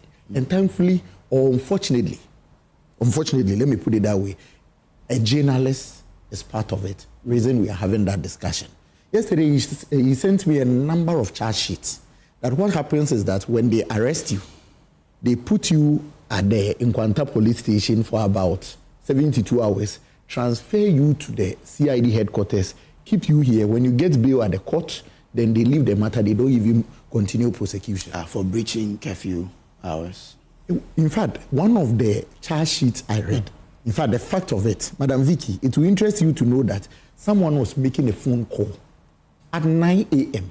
when the police and military in a joint snap check just saw him. They said that the gentleman has diverted his route coming to them, so they have arrested him. They actually arraigned him before court for publication of false news. It is here. On the form. I'm telling you, read the facts over here and read the charge sheet. And the person, after getting bail, the case has not been even prosecuted. It tells you the plethora of issues happening at Nkwanta.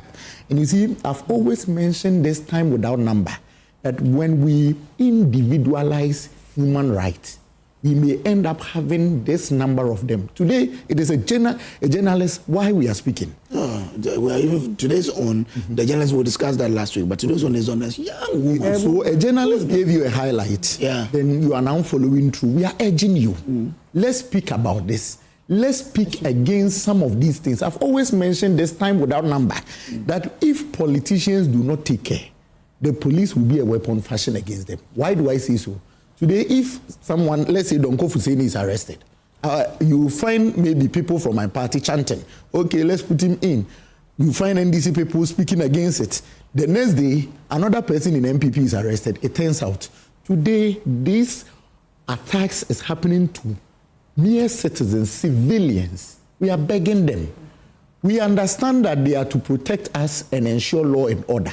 And law and order is defined and guided within its own rules and four walls. Let's act within the law. Okay. Tomorrow, don't be Tewi Adam a few who said that the bill is going to do justice and not law. And later, when he was caught up, in fact, the interesting thing is that when he was acquitted, he went on a thank you tour. And Akufo-Addo's father showed him that, you remember what you said in Parliament? He said yes. He said, so do you still stand by it? He said, you should read Terry Adamafiel's book by Nkrumah's side, The Liver and the Wounds.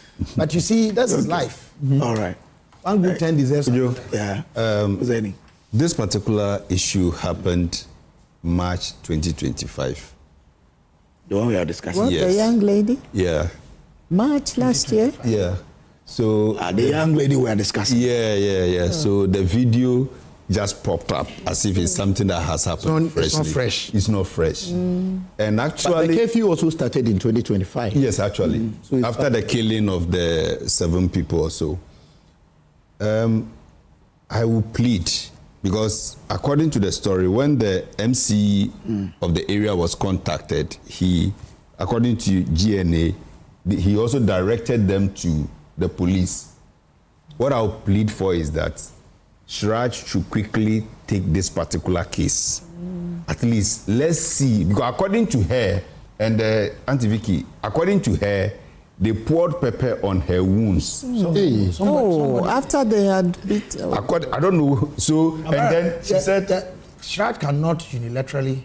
That's why somebody can just petition them. Yeah. So the lady herself can even petition Shraj. And it's a good... What I'm trying to say is that she said it's not that they bent her private part, no. She said they took they asked her to remove... the judge should say. According to the story, she said they took this thing and bent it. You have to listen to the video said Odija. Twice, about 3 times. So for me, anybody who can, like any trained officer who can involve himself is an animal. Human. Yes, exactly.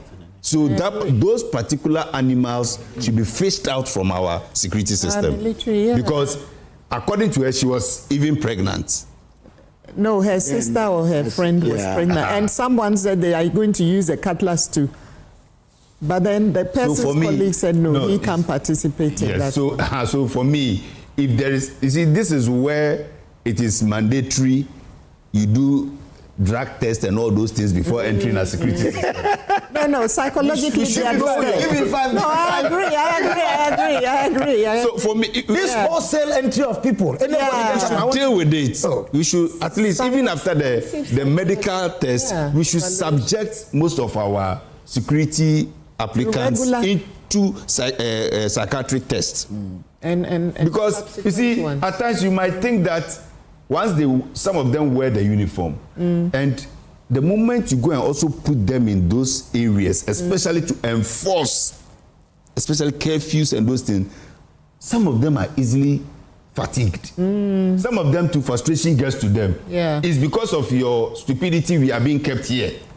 Because they don't enjoy the normal lives of their colleagues in the barracks and in the big town. They are already frustrated. They will not wait for explanation. Yes, they are already frustrated. That is so they see you who caused the situation to keeping them there as the reason for their discomfort. And take their anger on you. Okay. So that is the reality. So Kojo, until we begin to deal with, so please, I will plead that this is something the MC must be interested in. Yeah, because I passed through Nkwanta before going to my hometown. I'm from CB. And I necessarily have to go through Nkwanta before Pasa and CB.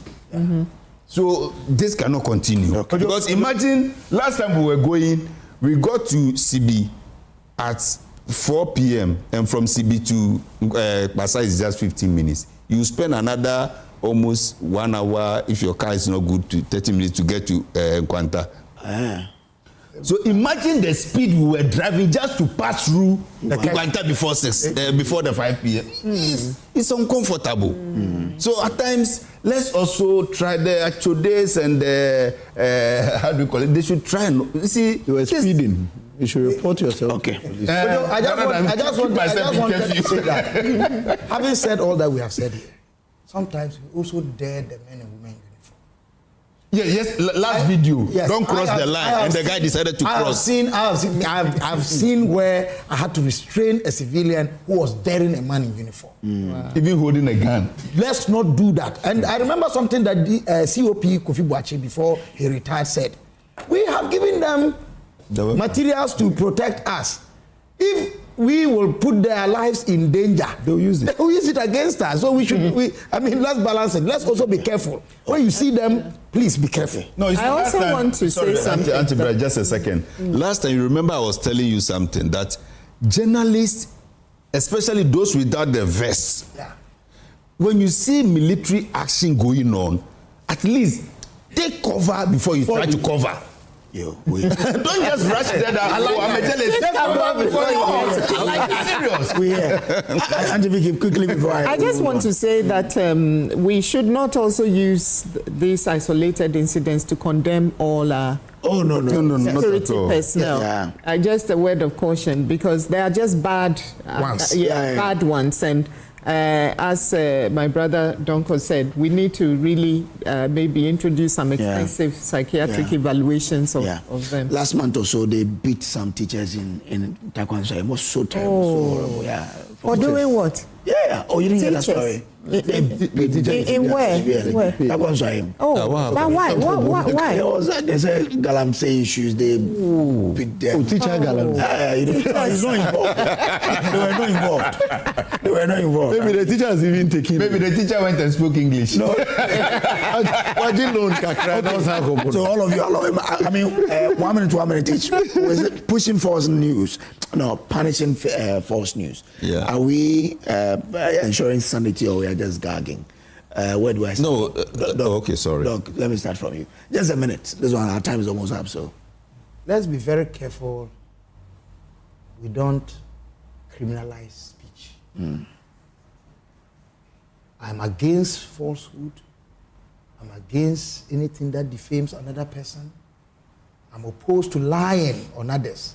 I've been a victim of lies. I've seen that in the courtroom when a whole band of people, when I was doing my work, took me to court on lies. And thank God my Redeemer lives. It's painful. But no matter how painful that is, it is not the same as then introducing things that our forebears spoke against in the fight against the colonial regime. And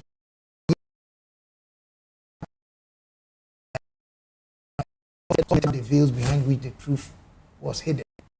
And the beautiful ones are not yet born. And yet, these same men, when they had power in their hands, saw the veils useful and made many more. We need to move away from that,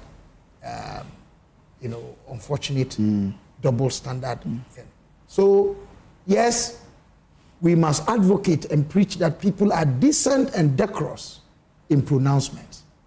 But at the same time, I think our security agencies must be very careful. We've seen presidents abused, insulted under this Fourth Republic. Even if I don't want to go back to the Third, the Second, and the First Republic. No president has escaped insults and abuse, including even claiming that some of them were non-Ghanaians. Yes. At least Mr. Rollins. Mr. Rollins, what do you call it? Joe Randolph, his counsel.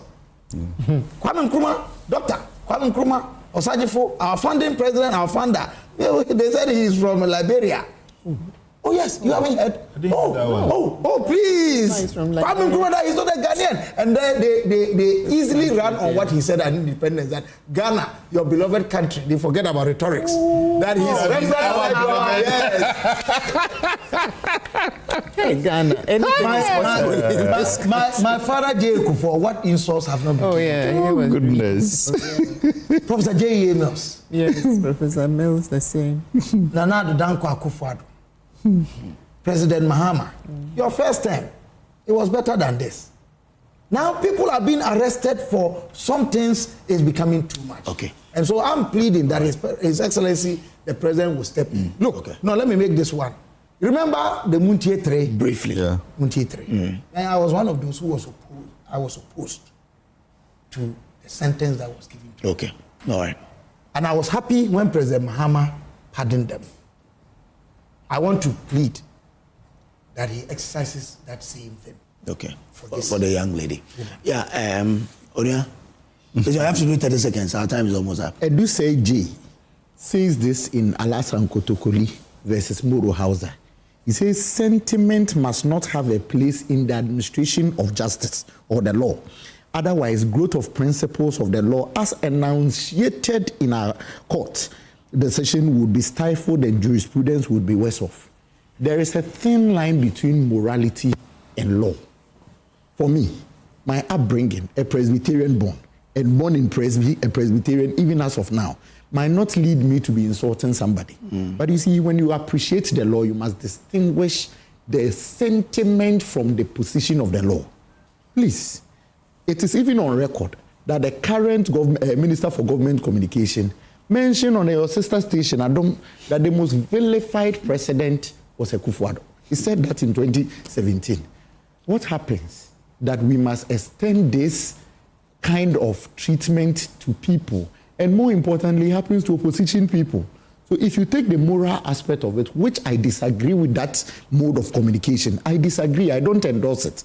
But the morality should not be construed to the abuse of the law. I'm joining my senior brother here. That as you did, President Mahama, for Mugabe and others, please, the lady pleaded guilty when his lawyer got to court asking for the said opportunity to commence the case again because the lady might not even have appreciated what she rights are accrued to her rights which are accrued to her. Okay. The judge did not just take heed of that and proceeded. We are begging, as we did for Mugabe. Pardon her. I don't endorse that immoral conduct. Okay. But immorality cannot be illegality. Thank you very much. I'm grateful. Kojo, let's not confuse immorality or immoral speech with false publication. Remember, NDC branch organizer jailed Ibrahim Muhammad, alias Commander, was jailed 4 years for publication of what? False news, intent to cause fear, threat of harm, and offensive conduct to breach peace. Was it bad that time? Oh, did you see that? Let's not do miss the two. Okay. It is different when you say somebody has insulted the president and the person is being jailed. This lady was not jailed because she insulted and spoke evil words against the president and the first lady. But the publication of false news, the threat of harm. Seriously, can you go to America and say, kill Donald Trump for us? Will you last 1 second? They put in a dungeon somewhere. Will you last 1 second? There was a demonstration that said, what is it? That is Adeti singing. That's what I'm saying is the lady said God should kill President Mahama. Adeti was on the street shouting that God should kill Akufo-Addo. I said when our organizer said it against Nanado, he was jailed 4 years. He was jailed 4 years in 2024. It is not about the insults. The insults, God will deal with you.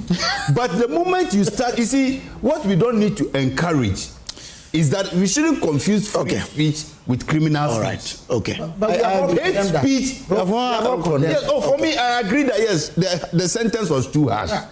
I can also appeal that at least by some 2-3 months when she has learned her lesson, they should bring her out and so that she will learn. Thank you very much. But let's not confuse the Thank you. Okay. All right. I'm grateful. Please, you don't like my fugu. Why? You don't like my fugu. Today Let my sister have it. Sorry. Seconds. No, yes. Yeah, I mean, freedom of expression, freedom of speech is guaranteed, enshrined in our constitution, and it has to be respected. There are instances where there are legitimate restrictions. For me, sections 207 and 208 are problematic. You know, these are the sections under which the young lady or the woman was convicted. Yes. And expressions like insulting words in 207, fear and alarm, disturbing peace and all that, they are broad and subjective. So we need to be careful. For me, criminal law should target demonstrable harm, not merely speech that will embarrass somebody, insult or offend those in authority. I do accept that in the lady's case, it was important because she was speaking about the president and first lady being killed. And this has to be nipped in the bud. It's something that cannot be tolerated. Politicians should accept that they have to tolerate a much higher degree of criticism, sometimes even ridicule and offensive commentary than private citizens. We also fight. And exactly.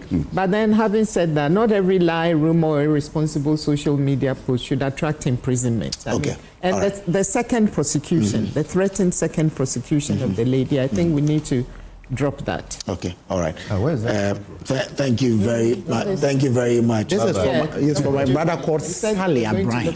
And the Electronic Communications Act. Okay, all right. It will amount to double jeopardy. All right. Exactly. Even though they are using a different legislation to do. Thank you very much. Some friends of mine who are watching us in Apawa, I have to say hi to them. Moses Nana Bain Hasford, good morning to you. Benjamin P.K. Daniels, Ishmael Xavier Eshen, John Yale, Ebenezer Eshen, Ernest Kofi Putia, Francis Eshen, and Ebenezer Arthur. Bomuane Bekrawa Abonwa. One name is Sema Bawane Luake. I know they can't come over the Nakashima, but I Kojo Brace here. Mr. Babomo and one name, Moses Narabin Hasford, Benjamin P.K. Daniels, Ishmael Xavier Shen, Ebenezer Eshen, Ernest Kofi Putia, Francis Eshen, Ebenezer Arthur, and Yamini Rabazabe, Nimin Mobo, Abuamobo Crayon, one and good morning to you.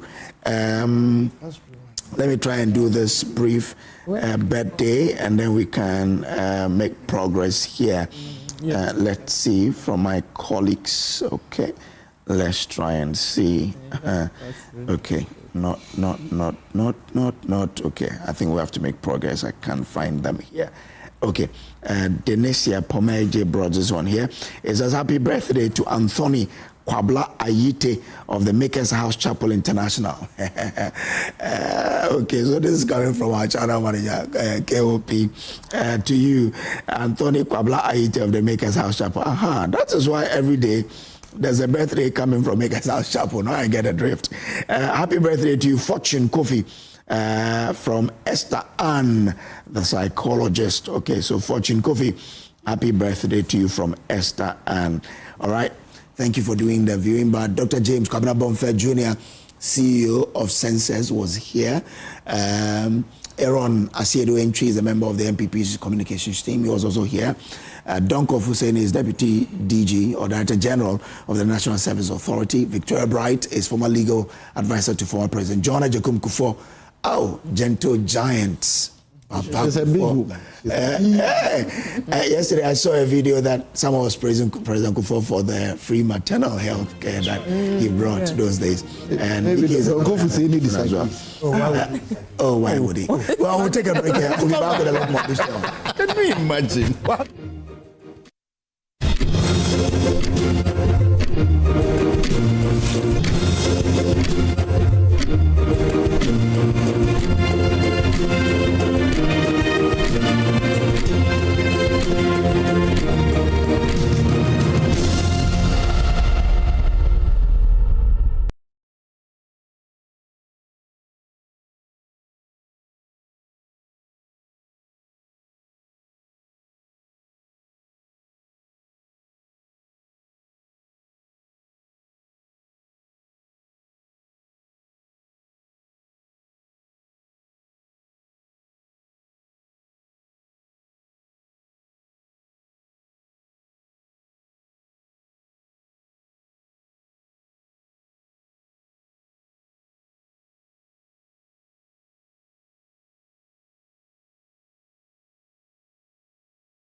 Now let me share my wildlife experience with you at Safari Valley Eco Park.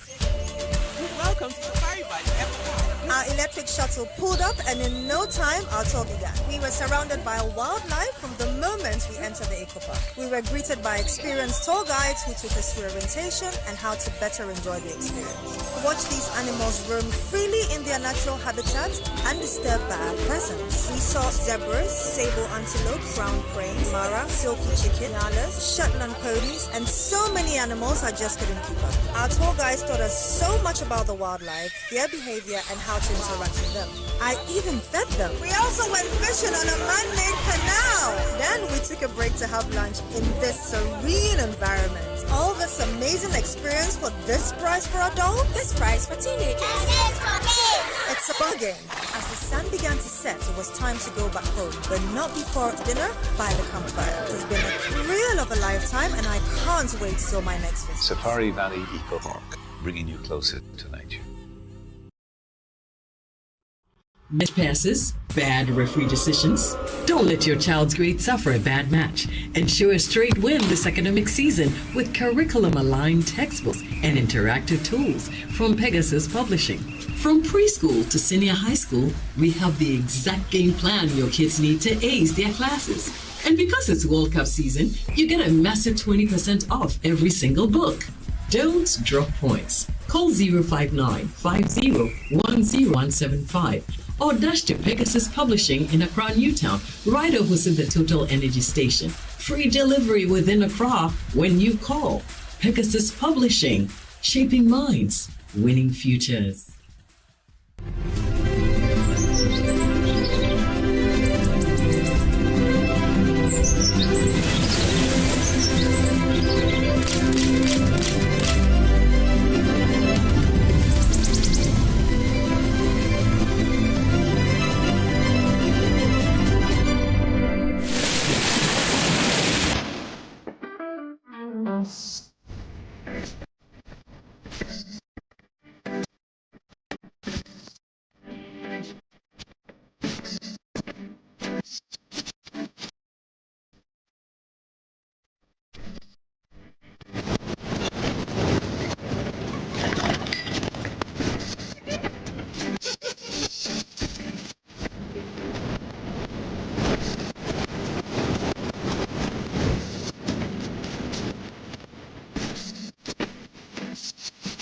Cadbury hot chocolate, crafted from cocoa, milk, and sugar. Creamy, chocolatey, frothy goodness, rich taste, so satisfying. Cadbury goodness, the treats you deserve every day.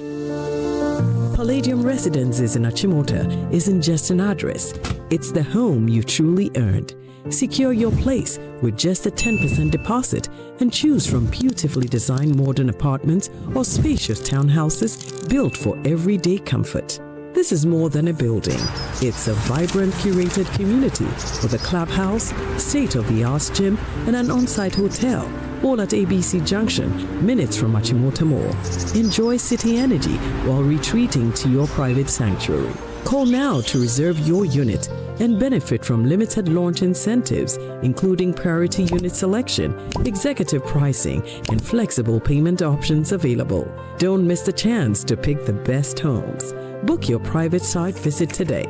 Call 050-9823-424. Palladium Residences. Live smart, invest better.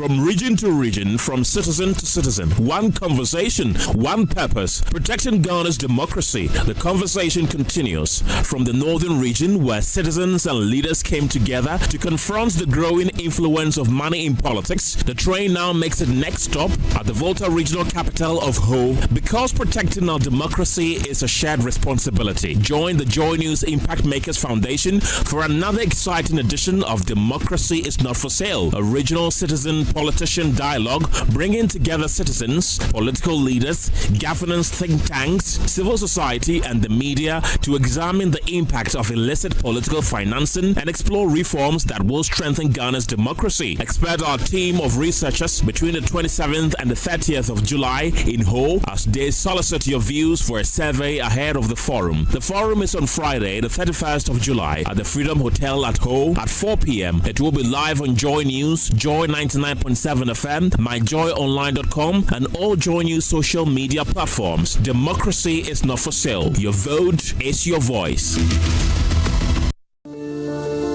Palladium Residences in Achimota isn't just an address, it's the home you truly earned. Secure your place with just a 10% deposit and choose from beautifully designed modern apartments or spacious townhouses built for everyday comfort. This is more than a building. It's a vibrant, curated community with a clubhouse, state-of-the-art gym, and an on-site hotel, all at ABC Junction, minutes from Achimota Mall. Enjoy city energy while retreating to your private sanctuary. Call now to reserve your unit and benefit from limited launch incentives, including priority unit selection, executive pricing, and flexible payment options available. Don't miss the chance to pick the best homes. Book your private site visit today. Call 050-9823-424. Palladium Residences. Live smart, invest better.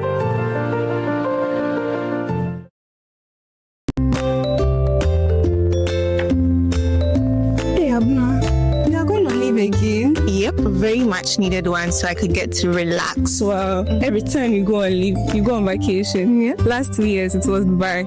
Even last month you went to Mexico. This time, where are you going to? Tell me. This time I'm going to Guangzhou, China. I see. How do you do it, Abuna? Because every time I try, I get scammed. I use Waka now. They can get you the cheapest flight deals. They assist you with your visas, your hotels. They have well-created packages for everyone, and then you can pay small. You can call them on 024-243-5515, or you can visit their website at wakanow.com.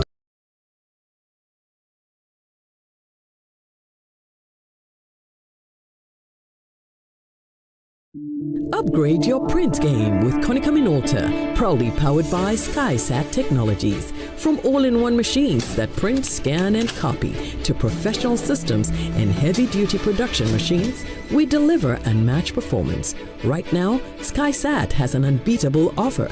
1 entire year of free servicing on all Konica Minolta machines. That's 12 months of expert maintenance for new and existing customers. Visit our new VIP print center at Pegasus Place, Airport Residential Area for a live demonstration. Call us on 050-164-5180 or 0302-798-829. Again, it's 050-164-5180 or 0302-798-829. SkySat Technologies, performance that delivers every time.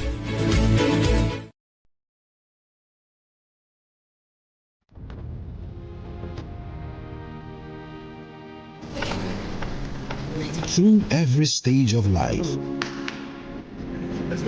some things simply stay with us. The spirit of never giving up.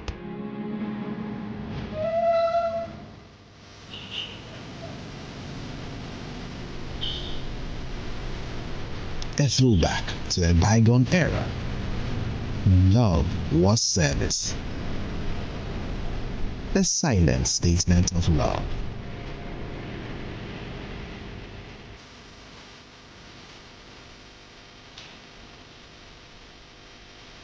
A thoughtful gesture that deepens bonds, balancing work and life. Every drop refreshes, every sip hydrates, just as it should. I am awake.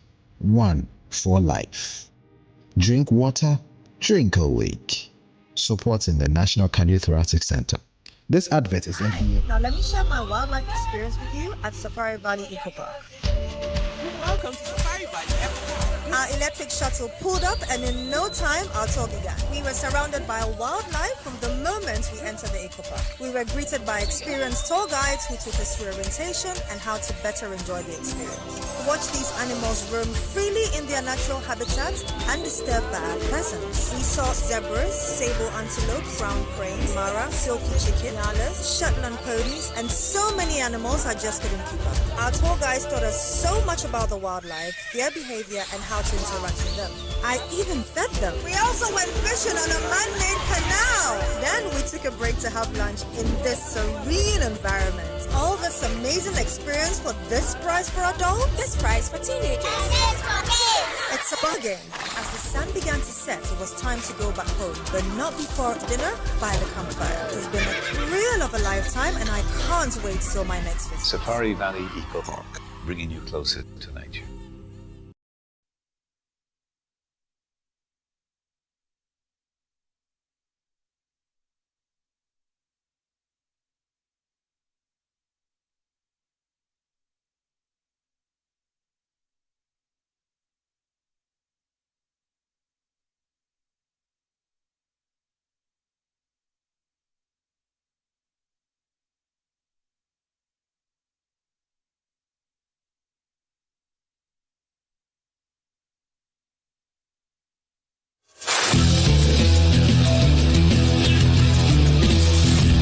From region to region, from citizen to citizen, one conversation, one purpose, protecting Ghana's democracy. The conversation continues from the northern region, where citizens and leaders came together to confront the growing influence of money in politics. The train now makes its next stop at the Volta regional capital of Ho, because protecting our democracy is a shared responsibility. Join the Joy News Impact Makers Foundation for another exciting edition of Democracy is Not for Sale, a regional citizen politician dialogue bringing together citizens, political leaders, governance think tanks, civil society, and the media to examine the impact of illicit political financing and explore reforms that will strengthen Ghana's democracy. Expect our team of researchers between the 27th and the 30th of July in Ho as they solicit your views for a survey ahead of the forum. The forum is on Friday, the 31st of July at the Freedom Hotel at Ho at 4 p.m. It will be live on Joy News, Joy 99.7 FM, myjoyonline.com, and all Joy News social media platforms. Democracy is not for sale. Your vote is your voice.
Guess what? It's a Monday, and oftentimes we would have been on your screen way ahead of time. We've experienced some chaos, but why would we experience chaos? Is because Charlie want to bring you the segment that you've been waiting for. My name is Derek Elom Ashilevi, and I love doing this morning segment where we call it In the Trends with this amazing lady. What's your name, please? Jacqueline Ansemayewa, the one and only. Beautiful. It's a segment where we bring you the top stories that made headlines on the timelines. Yeah. You know, and we'll head right into it. The very first one, the FIFA World Cup final. watch day yesterday. Were you able to watch the match? Of course, I stayed up late to watch the match, and this morning, I mean, I got to the office feeling very sleepy, but I think it was worth it because... Really? Yeah, I mean, my predictions came true. So. You wanted Spain to... Of course. Of course. Well, of course. And I like the fact that Kojo is coming in right here. Kojo, a share match now.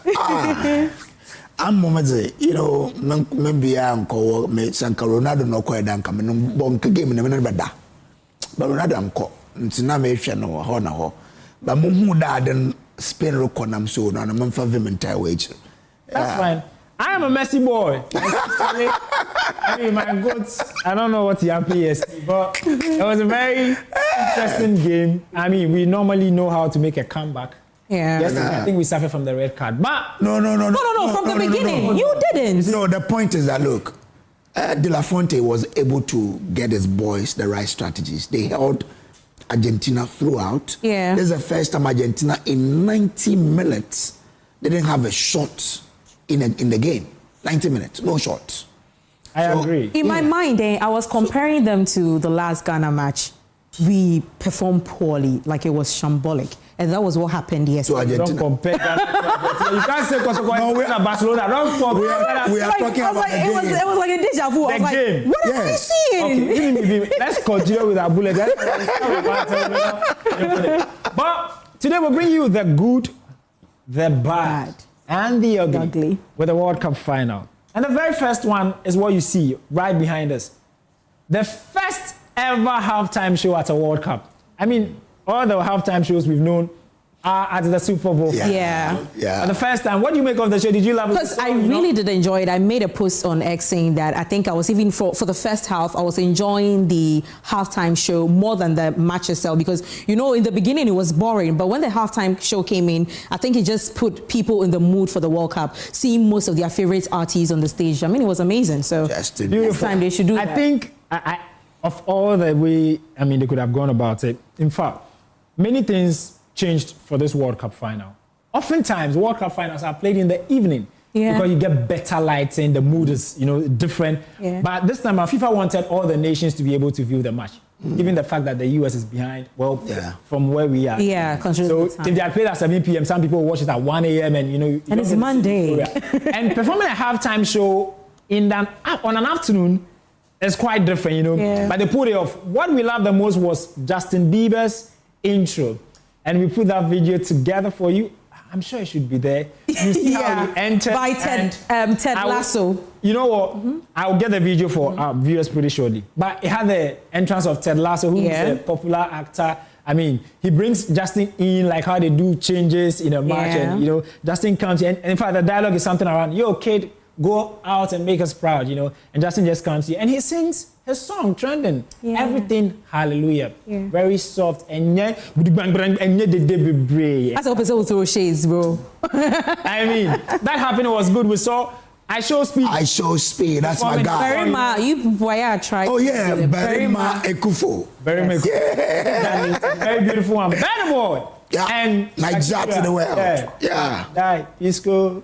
You know, the way Shakira is old and can still wiggle. Hey, Shakira there. No, don't. She really did. You have such prowess. Oh, please. No. Okay, let me move on. We give her that. Story.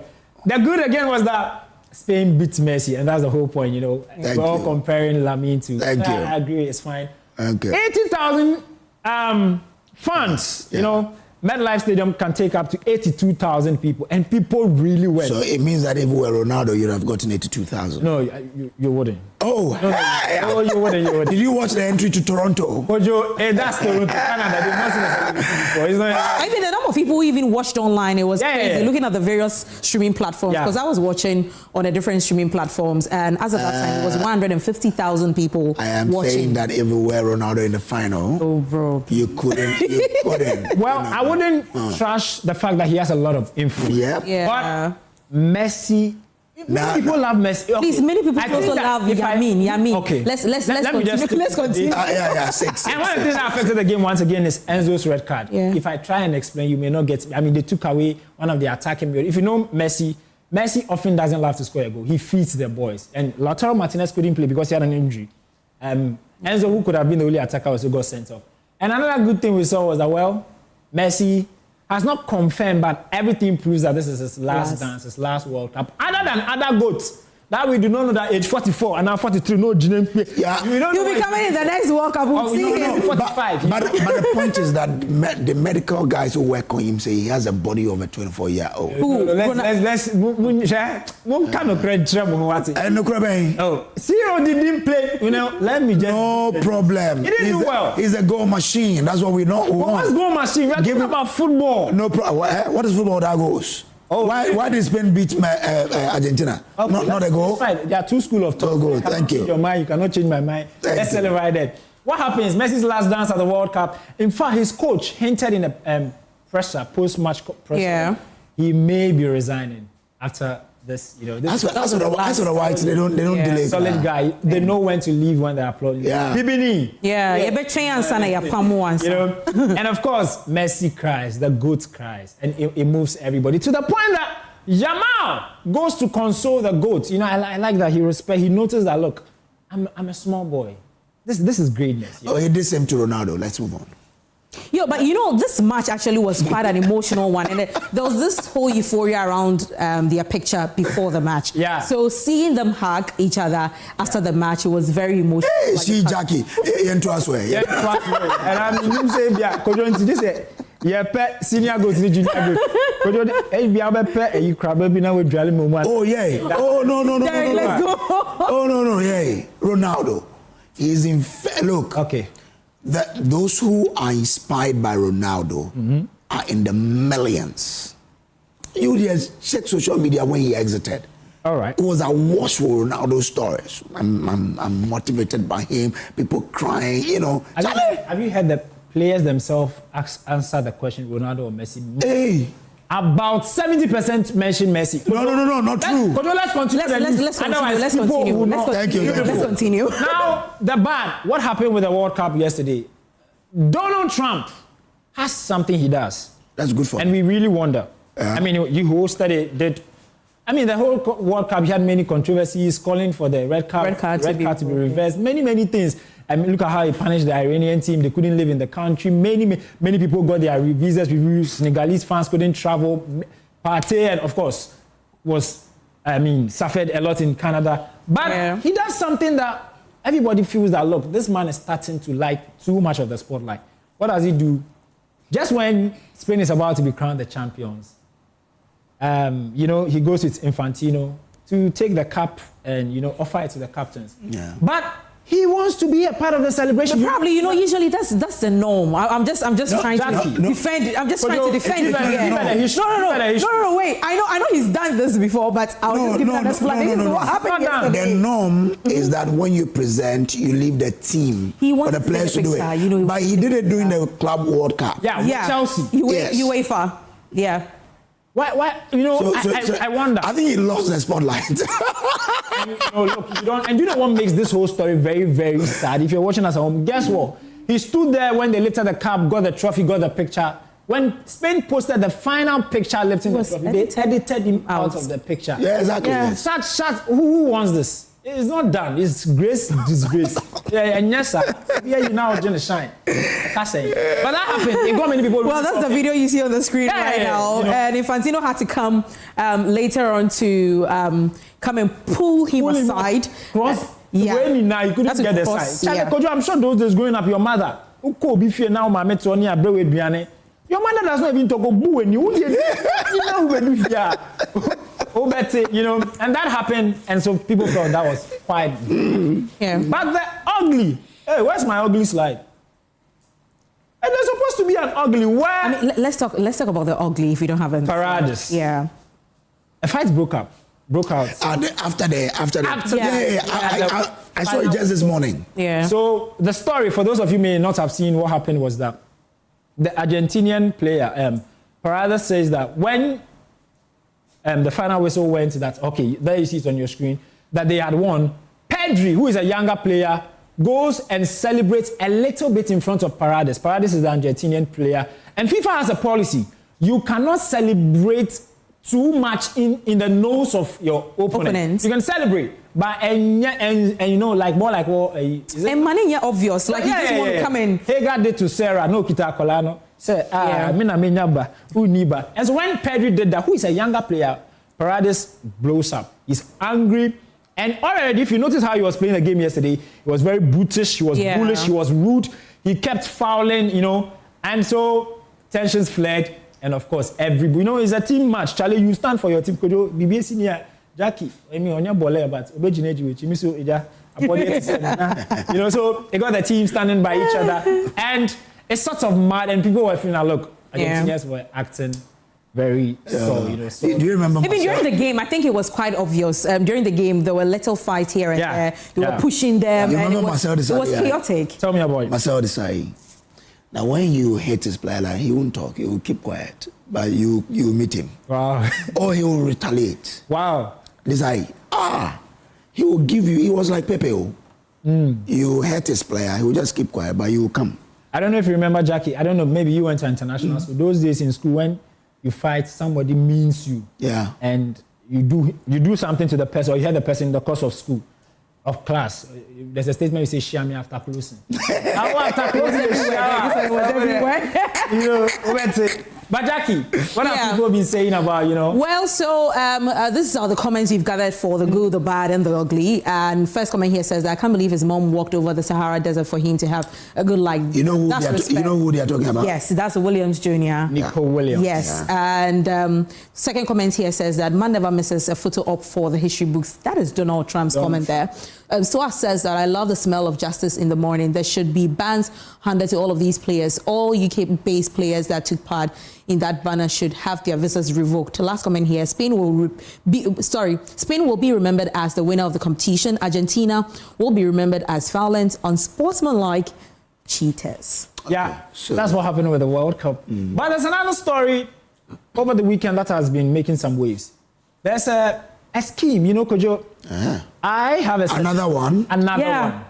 I have a certain policy I go by.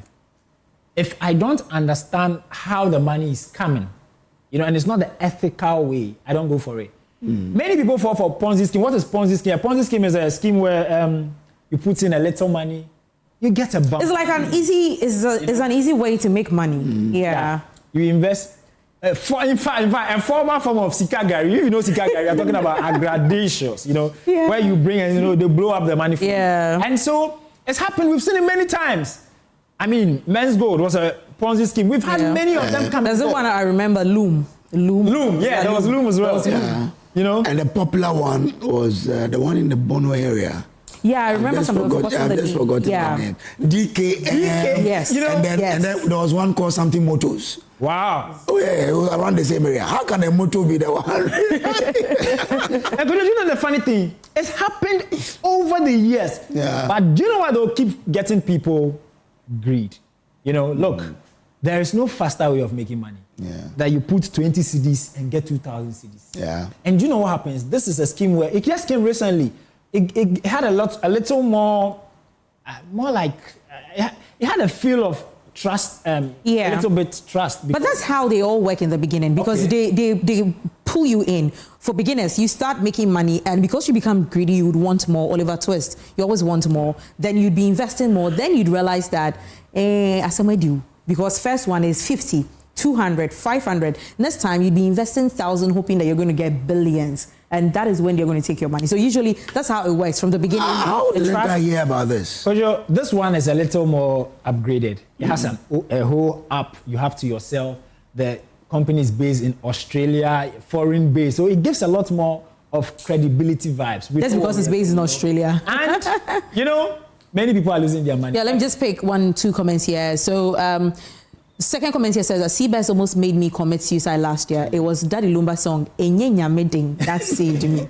Then Steve says that please, the government should intervene for us because the situation is worse. I have a friend, he has not eaten since. All his money is gone. Please, the comments, that's what I'm writing. I'm confused. Let me pick the last one here. Ponzi scheme, dear, when you try to educate people on it, they call you a hater. In my opinion, they learn better from experience. And you see how they easily want to then gag government. Say come in, because they know that government, if government doesn't come in, government will feel that will lose vote. But government should sometimes look in their faces and say, government, we can't do anything. I don't think government will do anything about it. But government is not delivering, so don't put eyes on government. Because for the number one, men's good, government warned you. Yeah. You remember? When government warned, they went on demonstration to say, take your hands off. All right. I don't have time, but last comment. Kojo, there are new ways Ghanaians are dealing with thieves now, and it's quite beautiful. Those days, those days are over. We don't bend thieves again. What has happened now when they catch a thief, they either make you dance. You dance.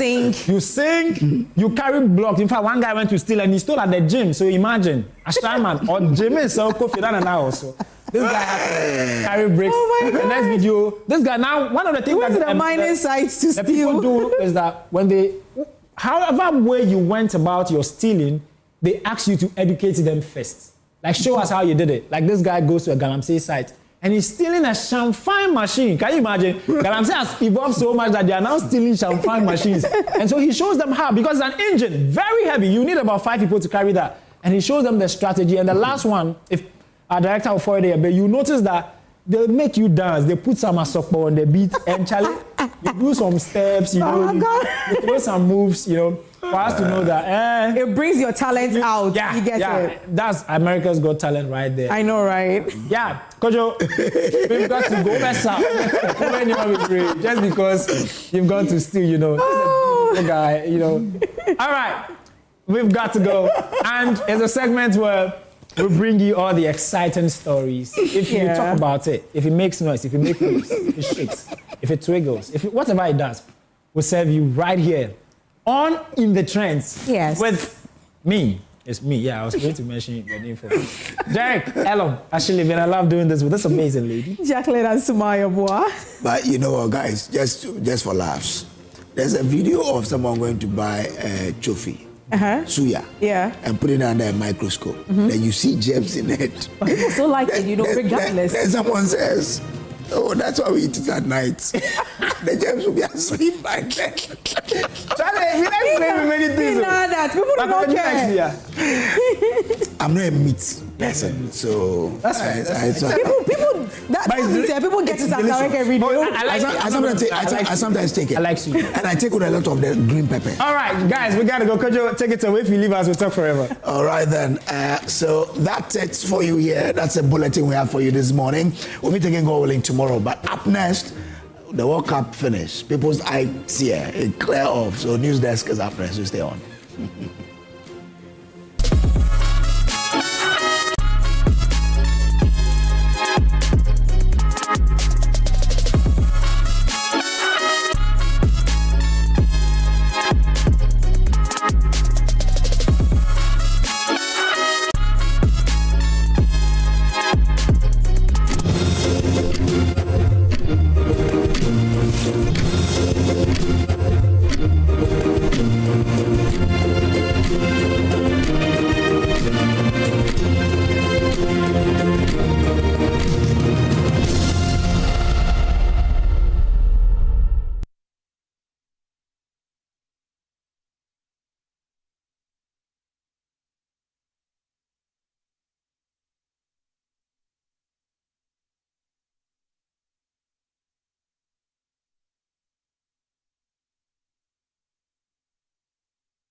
On how to deal with rising temperatures? How about the threats posed by extreme weather to livelihoods and food security? Guess what? There's hope. Farmers are adapting. Innovators are finding solutions. Communities are building resilience.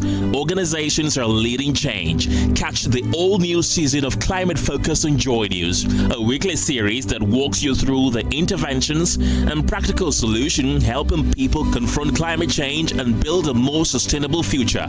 Climate Focus every Thursday in all Joy News bulletins, radio, TV, online, and digital media. Climate Focus is brought to you by Joy News in partnership with CDK and Ghana, Beyond the Science, and the Ministry of Foreign Affairs of the Netherlands and the International Development Research Center, ITRC, Canada.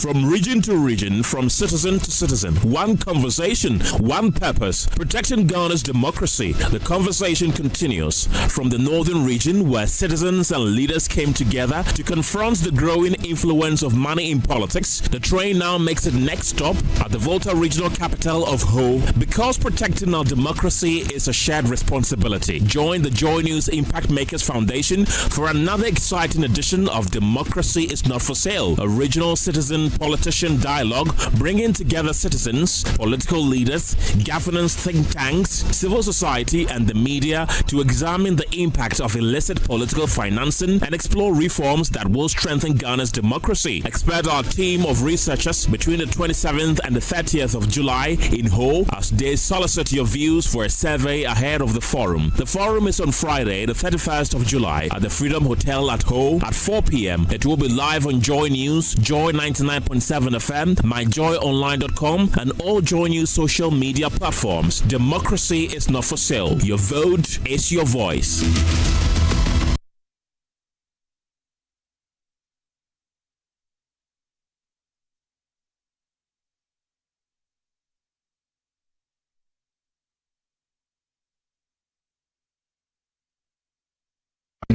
Walk into another and do the same thing, same credentials, same Ghana card.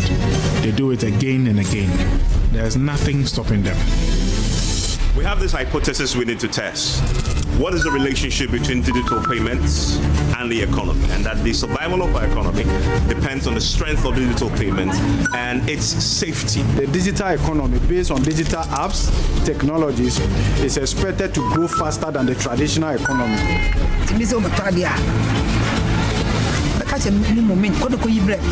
Trust is a currency. The moment we lose that trust, the trajectory that we are on towards a cashless economy is at risk. Digital Economy Forum, the trust crisis, why fraud is holding back Ghana's digital economy. Brought to you in partnership with Haptel. It's happening on Wednesday, July 22nd at 8 p.m. live on Joy News, Joy FM, and across our social media platforms.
Imagine a family without a home.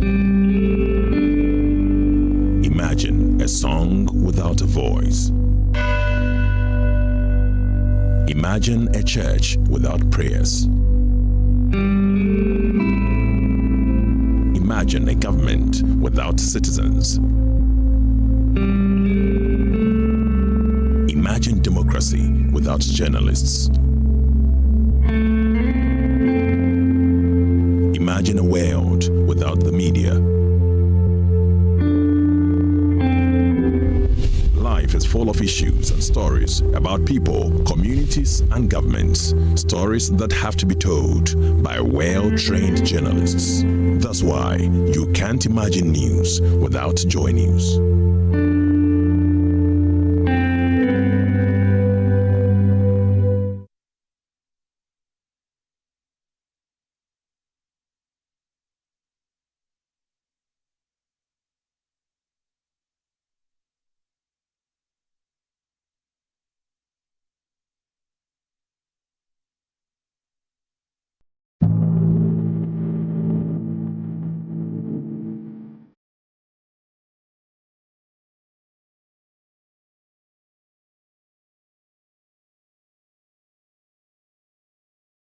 you.